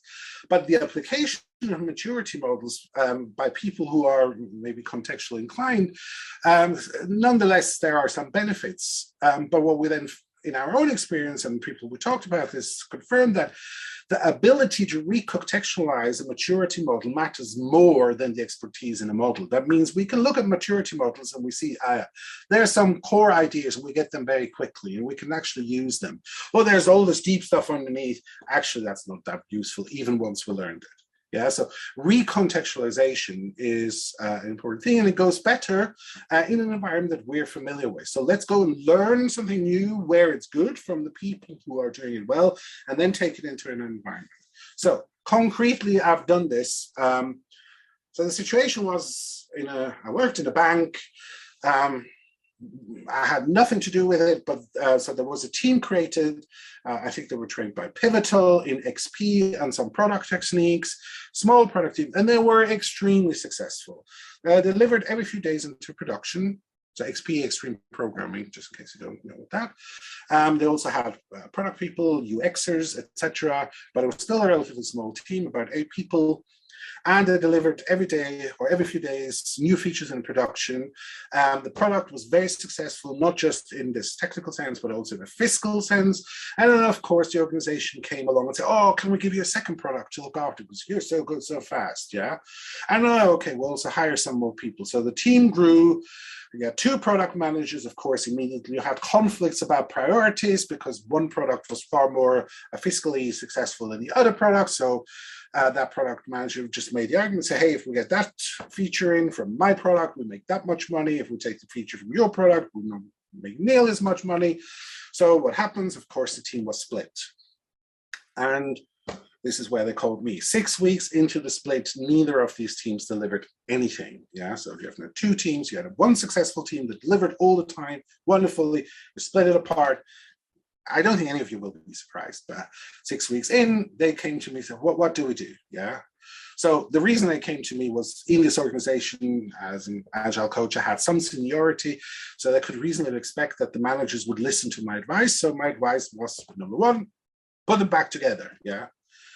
Took them 1 sprint to recohere, but because they only were 6 weeks apart, it happened really quickly, and they went back into producing things every week. And the product manager with the lesser product just had to accept the priorities. But then we started actually mapping the practices that the team did in gory detail on maps. And we started to also understand what each practice contributes to each of the product. So we started to understand, okay, for this product, we do these practices, for this product, we do these practices. We did some sort of a practice matrix. I don't want to call it still matrix because we looked at it through the lens of practices, understood which of the people actually were good at the practice, and immediately could see, okay, so there were some core practices that only 2 or 3 people in the whole team understood. When we split, neither of the team had enough practice experience to actually still do the practices. So what we then did is for a few weeks, we intensified the pairing around people who could pick up some of these practices, make sure that we had enough practice liquidity in this team. The team was split, and literally think of it mitosis. Yeah, so a cell splits in 2 parts that actually has all the attributes, capabilities of the original cell. We didn't do it quite mitosis because the 2 products had slightly different needs, but led by the product needs, we could do something similar to mitosis, and we ended up with 2 productive teams. Immediately after the split, continued as nothing ever happened. It was so successful that that part of the organization actually wanted. So we did this 2 more times. So they ended up with 6. Okay, it's not linear, not every team was split twice, but we ended up with 6 teams within 4 months that had the productivity level of the original team, just understanding enough about their context. They all worked in the same area of the bank. So all worked in the same technology, slightly 6 different products. But it was one of my first experiences. Oh, this really works. This really makes a difference. In another organization, we started to, so they had this, I should maybe show this slide first quickly. So they analyzed basically how they need to change as an organization. They understood that they have some fundamental problems moving into a digital world, as you could call it digital transformation. So they understand certain capabilities. They needed service design, they needed more product management, but they also understood, hey, we don't have anything that's really enterprise architecture. Equally, they understood, because we mapped it this way, that their governance needs to change fundamentally in order for the organization to work. So this is just at the exec level, mapping organizational capability and using Wardley's vocabulary to suggest change. But we then also realized, looking at the organizational in a layered way, there was actually a bunch of practices that need to be done by a collective missing. So when we looked, in order for these things to happen, always these few people, they meet after these meetings to discuss, yeah? And these few peoples, they're not belonging to a group. That group doesn't have a name. That group doesn't have a regular meeting. They don't have their own ways of working recognized by the organization. So it's really hard for them to find the time. And so actually by analyzing the layering of these practices, it was understood, we're missing an intermediate layer between the exec and then the line managers, so to speak. And so it led to actually creation of an intermediate group. And this is one thing that we have experienced time and again doing maturity mapping. It's often you start to realize there are intermediaries missing. And it doesn't need to be groups, it could be just boundary practices. So you can easily think about DevOps this way. Yeah, you see, all right, here we have developer practices and here we have op practices. DevOps happens when you start having practices that connect developers and operational people's practices. And that also means in order to integrate these practices with each other, you may not want to favor some specific developer practice, even though the developers love it, because the impact then over the whole on the ops side is negative. And equally, operational people, yes, it would be really convenient if we could just dogmatize how developers have to do things. But then developers will say, hey, look, you make it almost impossible for us to create new features. So you start looking at the overlapping space from a practice point of view, which also takes away that it's your fault, you're not doing things in an ops enough way, or it's your fault, you're not doing things in a dev enough way. So you can map practices, you can show blockers. Sometimes you look at the blockers in a way that suddenly say, okay, maybe we need to look at the level of meaning, material, and competences, because it's blocked because other practices actually don't connect in terms of meanings, materials, or competences well enough to this practice, and that's why this practice can't be improved. So looking at a practice insularly, you could try improving it according to course books, etc., and you see no benefit. But connecting it to other practices often illuminates how you need to improve, which is less like the test book says, but more how your context demands. Just fancy dancy. You can also aggregate teams across practices to start to see, okay, which team maybe should go and visit what other team to learn which practice. But you can also do this aggregates over times and actually see has a department improved, has a discipline improved. So we learned a bunch of things. So first of all, when you do the positioning, it's not the expert, yeah? So when you do positioning, listen to the people. This has to be done by consensus. Clear articulation of what we do is hard. So you need to stay with it. Yeah, you need to have a go, start incrementally. What you're doing is mapping social space. So also take care that people are comfortable enough to talk about what they're doing. So don't have always the senior manager there when you really want to hear from a developer how they're writing their unit tests or something, because they might not be as open in the presence of some hygiene. Don't bring expertise that you believe to be context-free into the conversation up front, as in don't start with an outsider expert view, start with the insider's experience of the view, then maybe expose it to an outside expert, say, okay, so here now we see the integration of these practices, here's a problem. Does this look familiar? Have you seen this somewhere? Maybe you have an idea how we can improve it. Practice cards, you will have noticed they are not too detailed. That is intentional. Don't go down the rabbit hole of writing like pages and pages about a practice. It just needs to be enough for a conversation point. Yeah, just needs to facilitate a conversation. And then also understand that you are doing multi-layered views of your organization. So also visualize this with things like canvases, etc. Final thought before I want to close. management will change when you have a practice lens. And not saying everything managers do has to change, but something has to change. And one thing managers need to understand is that the practice of management, remember Drucker called it a practice, and as a manager, I always experience it as a practice. The practice of management has to change in as far as now your job becomes tending to the linkages of practices. If you read about social capital and brokerage, essentially managers have to become network brokers. Find people who are doing similar or adjacent practices who aren't linked and start linking them so they can exchange experience and make it more coherent, because these kind of linkages is what will get you multiply realizability. Yeah, suddenly, oh, the normal way of us delivering something broke down for whatever reason, but hey, we have other links to actually get these outcomes because we created a more coherent network.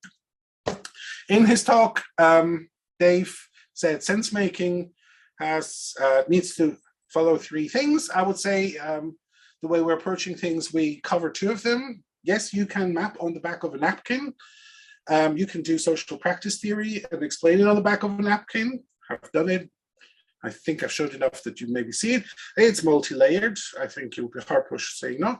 It's not based on natural science, but social science. But I'm going to say, hey, let's listen to Latour, who actually says we need to understand things more in a social and interconnected way. And this view of nowhere is maybe one of the problems that we're having. So glad Dave's not here. He's not going to challenge me directly on questioning that it has to be natural science. So closing. Environment for better organizing. So cater to interconnectedness. So I didn't get into this too much, but not hierarchies, heterarchies. So heterarchies are multiple hierarchies which compete or coexist and which have dominance according to seasons or context, as not always the same dominance. So as a networky, you have several networks which are interwoven, value streams which are interwoven, value networks. Focus on shared practice and let structures emerge. So focus on the practice and then think about teams, not start with teams and then think about practice. Informal small networks are your key. So the way you actually get to better communities in your organization is informal networks. Do not mandate COPs is my learning. Mandated COPs will always be the side of high priests and they're not the side of learning. So opposition to that. Community of practice, yes, but let these communities emerge by the practices that you discover, not by the practices you assume need to be there. So not role thinking. Roles will have to change. Roles need to be formable. Multiple realizability. No assumption about political form. Not every value network needs a top manager, needs hierarchy. And I would always say teach people how to map. So that gets me to the end and final questions. That's, by the way, the book. If you want to start with one book, that's the book to read about social practice. That's a lot.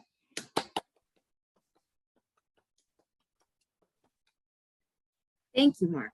So, okay, I see some hands up. Yay. All right. Chris Matz, I'm never calling on you again. However, Stefan, you have your hand up?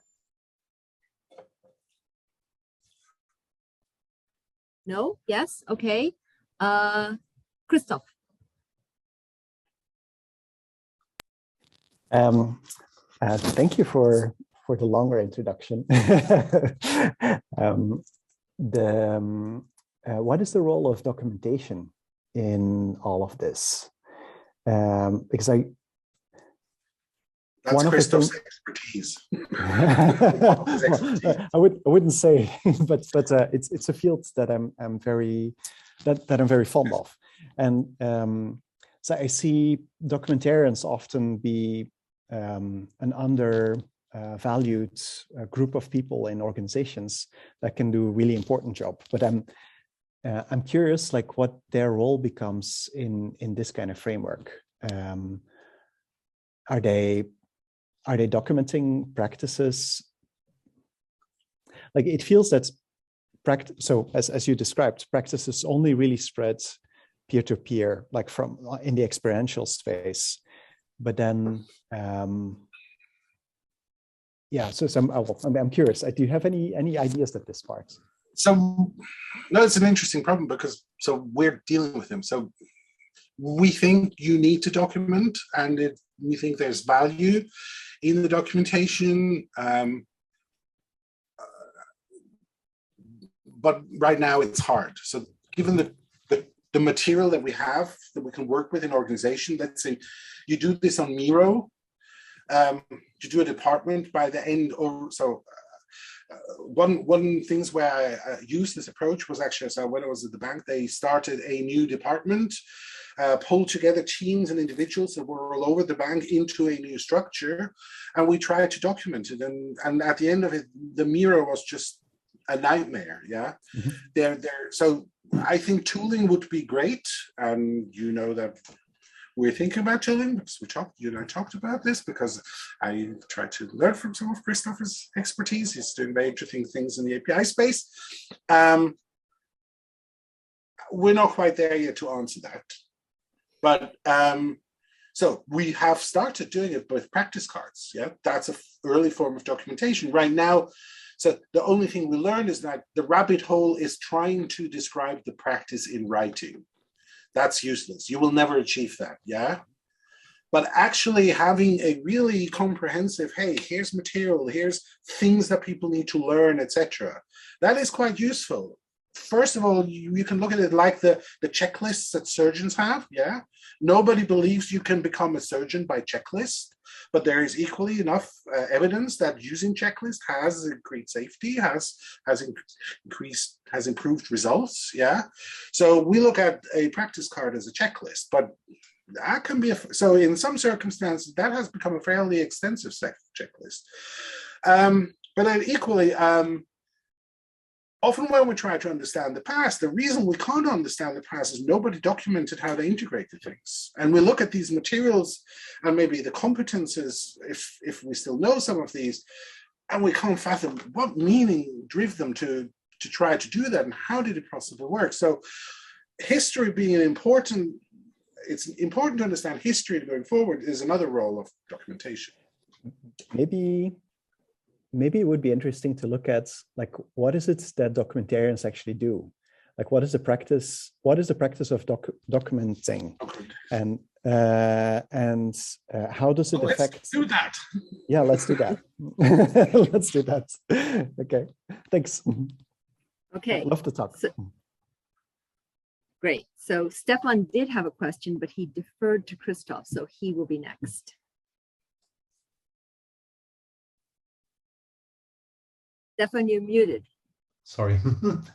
Hi there. So Marc, thanks a lot. It was a fast pace, but awesome content. I wanted to ask you, how would I get started with this?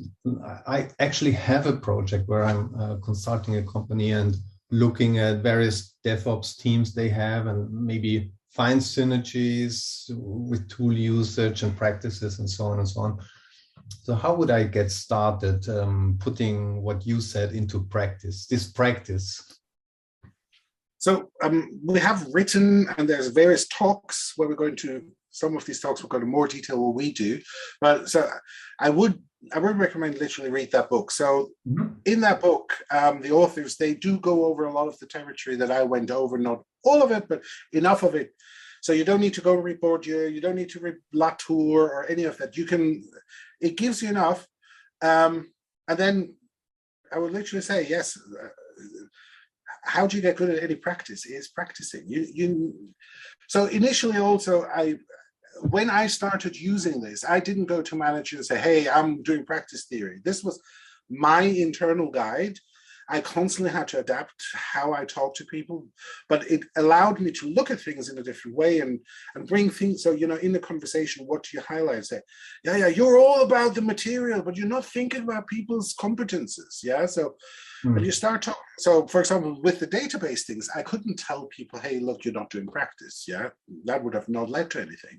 But what I could show them is say, hey, look, these teams over there that already use the new database, they're using it and doing exactly the whole thing. So as soon as I showed this to the guy, he actually Oh yeah. So I don't want to do that. Yeah, I want to do things differently. So early stage, I would say read it, start getting used to the lingo and the way of looking at it. But then eventually, so if you want, I'm happy to spend some time with you, show you how we're doing things if you want to give that a try. Great. So you know how to contact me.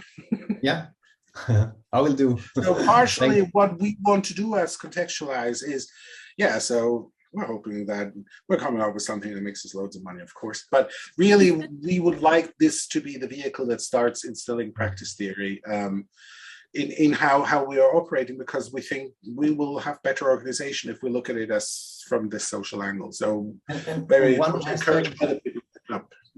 One aspect that I love about it is that it is a good tool to let the higher ups know the value that that is within the people and their networks, because there is still this remnants of Taylorism. You know, people are exchangeable, and yeah. So once you have maps, in our experience, you can actually show them to people, and you have different conversations with higher ups. Because they can't escape the you know, what has become visual about the system that they're operating in that wasn't visual before. They can't deny that. And so I wouldn't say every, so I haven't been successful with every higher up, but most people who are in senior positions do actually want the best for the people that they're responsible for. And so they are open to good ideas. And when they see them, they will engage. Yeah. All right. Thanks. Let's answer some other questions. Great. Okay, Gemma? Yes. Hey, Mark, thank you so much for the good talk. So my context, my practice context is cross-disciplinary science teams.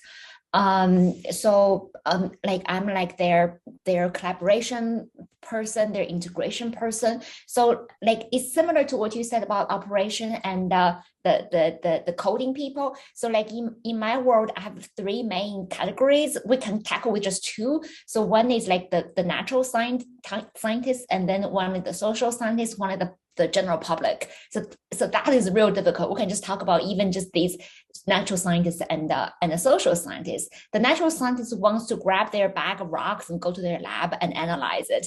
And the social scientists want to continue with their touchy-feeling, fluffy things and talk with their stakeholders. So like if my job is about integration, because I mean they are brought on the project for a certain reason. So what I found you talking about finding this intermediary, developing or finding this intermediary practice is really helpful. So I'm just wondering how might I get started? And I would say my current thought is working with those who have that collaboration orientation. Because in a team, say you have 10 scientists, different people are at different places of how ready they are to collaborate with each other. So maybe start with those that are already pretty willing and ready to collaborate and develop the intermediary practices there. So just wonder, what are your suggestions, advice? Okay, so you have to be needs-led is the core thing. So first of all, there has to be a reason, a purpose why they're collaborating. Yeah, there needs to be some outcomes or so in business, it's easy for us because we have customers ultimately that we can point to, but it's quite easy in business when we have stakeholders within the organization who have their own ambition, etc. So finding need is usually not the problem. If anything, our problem usually is to separate real need from fake need, or some psychopaths or sociopaths needs from the common need.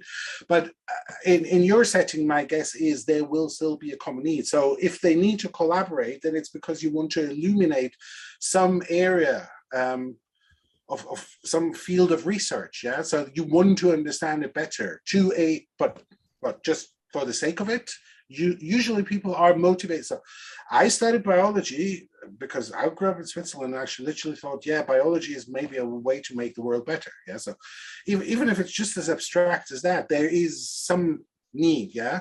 So first of all, the important thing is that they find the common need. Yeah. So what your natural scientists, your social scientists, the needs will have overlap. Yeah. So once you articulate that need, you can then start anchoring the collaboration. Say, how do we further that particular need? Yeah. What was another idea I had a minute ago? Never mind. Will come to me. I'll get back to it. Yeah, and the thing, I can come, like, for example, we want to mine critical minerals, right? So, and we want to mine it responsibly. So we want the engineers to develop technology. Then we also need the think about the social impact, the environmental impact. So that's where the social scientists come in. But then their practices are so drastically different. You know, the engineers are in the lab analyzing their rocks, and the social scientists are out there talking with their stakeholders. So when you are like at a team, just how could you facilitate that integration? Like what kind of how do you develop those practices so that you are not like two separate teams, but you are one team? So the way this works in IT is basically that you make the value of the need where you have overlaps more important than the value at the extremes, so to speak. So your engineers, they will to optimize about engineering methods. Yeah, also your natural physical scientists, when they think about extraction, etc., they want to minimize chemical and energy and that sort of thing. Yeah. Where your social scientists, they want to have community and jobs and probably things like that. Yeah. And the optimum will be some compromise. And the way you can get compromise is that they said, okay, so while these things are important, there is this overlapping need in the middle. Yeah. So you need to find articulations. This is very hard for me because if you would talk about business, I probably would have the experience to contribute, but you're doing something I have literally no experiences in, I have just read about. But what comes to mind is, so the attempts that we did, Western world, doing these big projects in Africa to develop them, and then we build these lovely things, yeah? And then actually nobody could use them, and they fell apart within a year because people there didn't know how to operate them, or it didn't fit in their daily practices. So showing maybe some of your engineers some of these examples of failed intervention, etc., makes them clear that, oh yeah, if we would do this in Germany, yeah, that might work. But if we do it in South Africa or South America, or we do it in Canada or so, things are different. And so understand that context really matters. So what are the contextual aspects that they need to take in account? Not doing their science from nowhere about, yeah, we're just drilling into rock, so that's the same everywhere. Gotcha. The social scientists should, by default, actually be more inclined to be a bit more fuzzy and compromising. Just, it is more the nature of social science not to be so quantitative. But. Yes. Yeah. Thank you, Mark. You have to ask Dave. He probably would have a better answer for this. If you can, it's up. Who's next? Yeah, I think that is Ian. Yeah, hi there. So it's kind of a question, but it was kind of a mine's still forming sort of where it is. But it's kind of linked, I guess, to Christoph's was saying around documenting. So I've just come off of a course, a KM course with Patrick Lam at Singapore, so knowledge management. So it's kind of, so Ashen sort of is around. So the things you were saying around sort of sharing. So how do we share? So the decontextualize, store, recontextualize, which then pops into my head around Deleuze and Guattari, so assemblage theory. So you deterritorialize and then reterritorialize. So process has kind of a cognitive surplus. So identity that we inhabit has a cognitive surplus. It helps us act in the world. It reduces the options, I think Dave was saying. So to give up that process, we need to know that the deterritorializing, the decontextualizing, is going to benefit us to then move away from the things that are benefiting us, that have kind of been instantiated, that have been come to being. There has to be a good reason, basically, to move away. So it's kind of the question is around, you've got this process, decontextualizing, recontextualizing. You've got this kind of the surplus that the current bit gives us. You've got the documenting. So it's around, where we have knowledge that is kind of in relationship, that is natural talent, that isn't codified, that maybe it can't be codified or shouldn't be codified. So ER departments, or Dave's story around the power crews, if you know that one. So the management consultant comes along, creates a checklist. We follow the checklist, people die. So coming to the point, the question is, and hence it's still in the long form, is something around how does Ashton and different forms of knowledge come into then practice theory, and around sharing in particular, I guess, was part of the sort of thing that piqued my interest. I don't know whether the question is clear, but it's kind of those are the things in my head. I have not gone as deep on cognitive edge stuff as I don't know whether you got it from cognitive edge or not. So I know Ashton is there as one of the things that never quite bit me, so I'm not that familiar with it. So it's reading the. Yeah, it's knowledge basically it's in artifacts, documents, skills, heuristics, which they say are kind of methods and relationships, and experience and natural talent. So different forms of knowledge. So a core concept in practice theory is that the vessel are people, yeah? So you can't take the practice out of people, put it into something abstract, move the abstract and put it back into people, yeah? So that I have not seen anything that works, yeah? I've never experienced anything. So I have been I've been a manager, computer, worked in IT, lots of concept about trying to do that. I have not seen anything that works. The only thing that works is literally like, you know how to do this, show me, yeah? And sitting with it. But the artifacts are important so what Dave would tell you is like, you only know how to do it when you have to do it. Yeah, so it's one of his things that I resonated really strongly with me. So yeah, you ask me today, what do you do for this practice? I will miss half the things because right now I'm not thinking of them.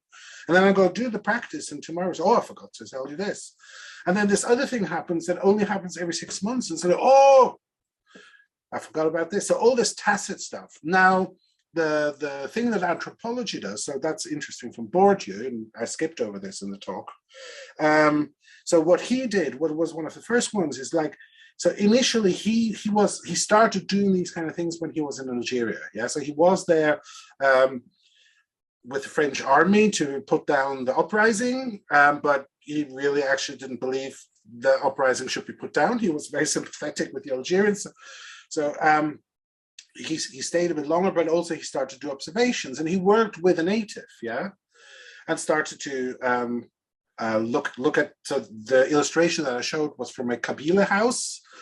But what he realized is, so if you are part of the culture, you have all this tacit knowledge that you don't know about, yeah? So an outsider working with you, trying to work out what is your practice.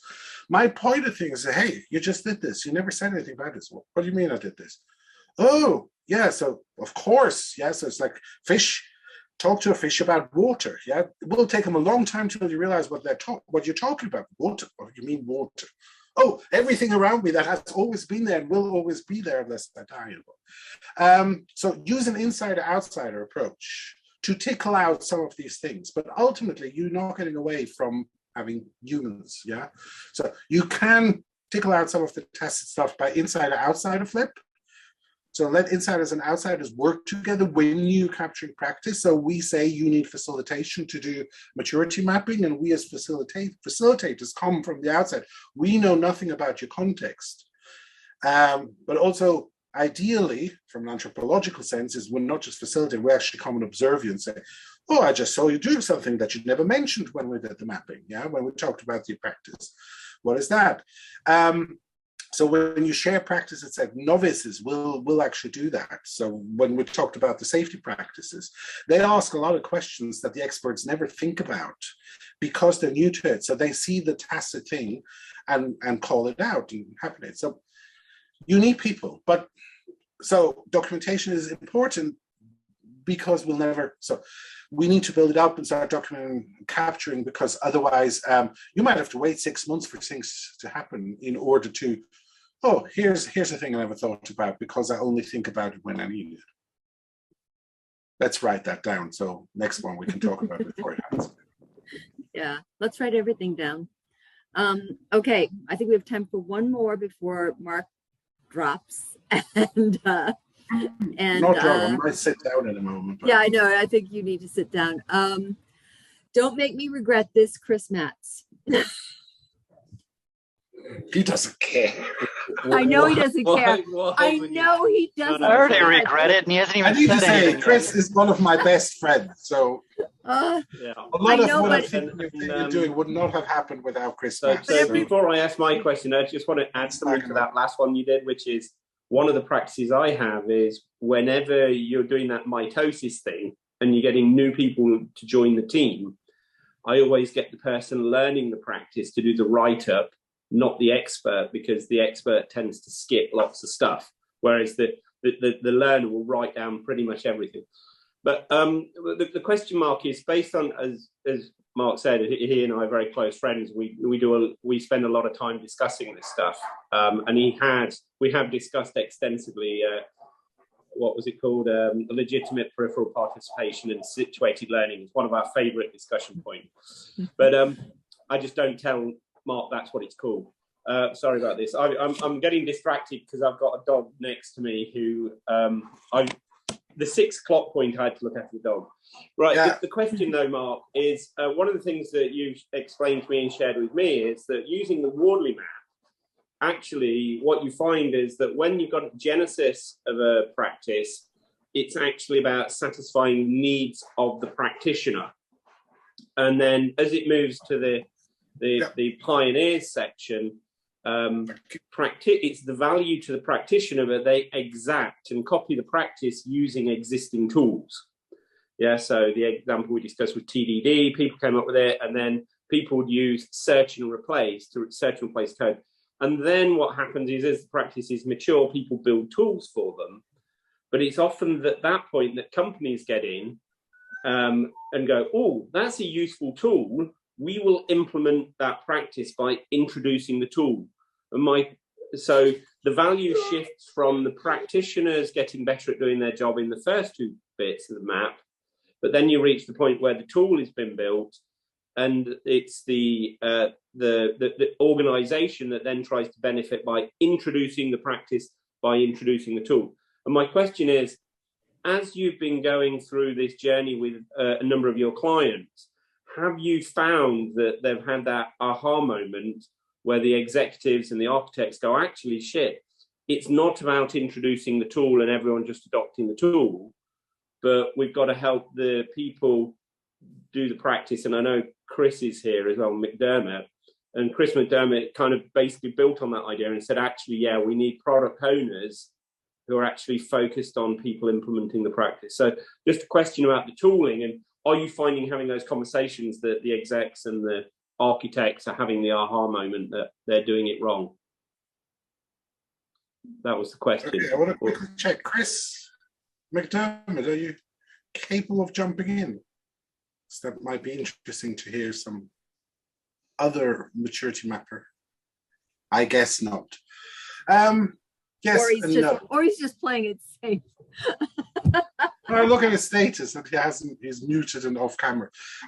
He might literally be at the edge of a football field. For all I know, looking after his son.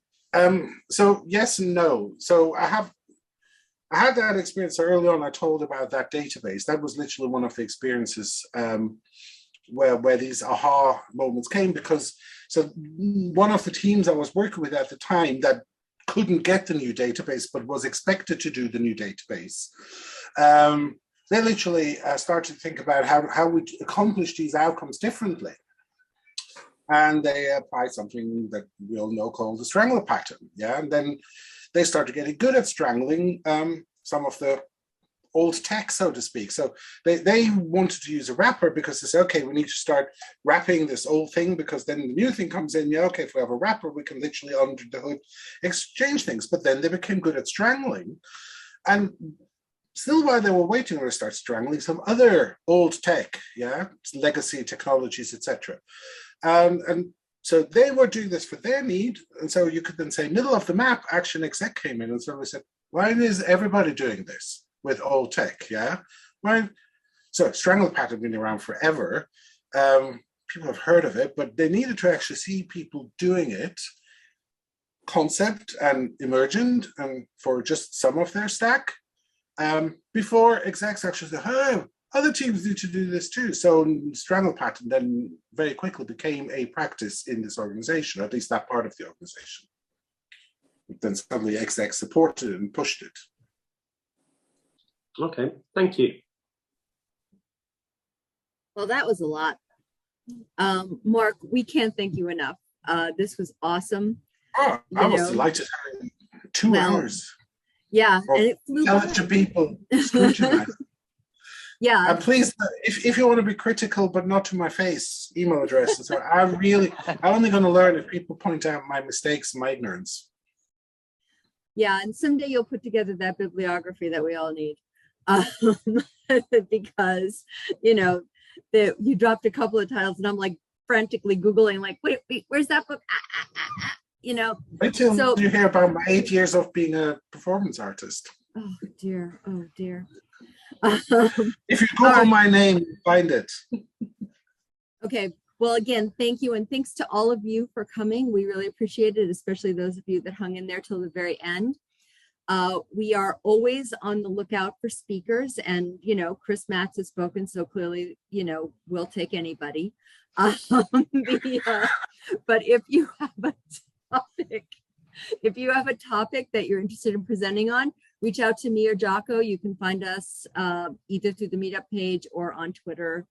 And Mark, thank you once again. Thank you. Well, welcome. Thank you for having me. Thank you for giving me your time.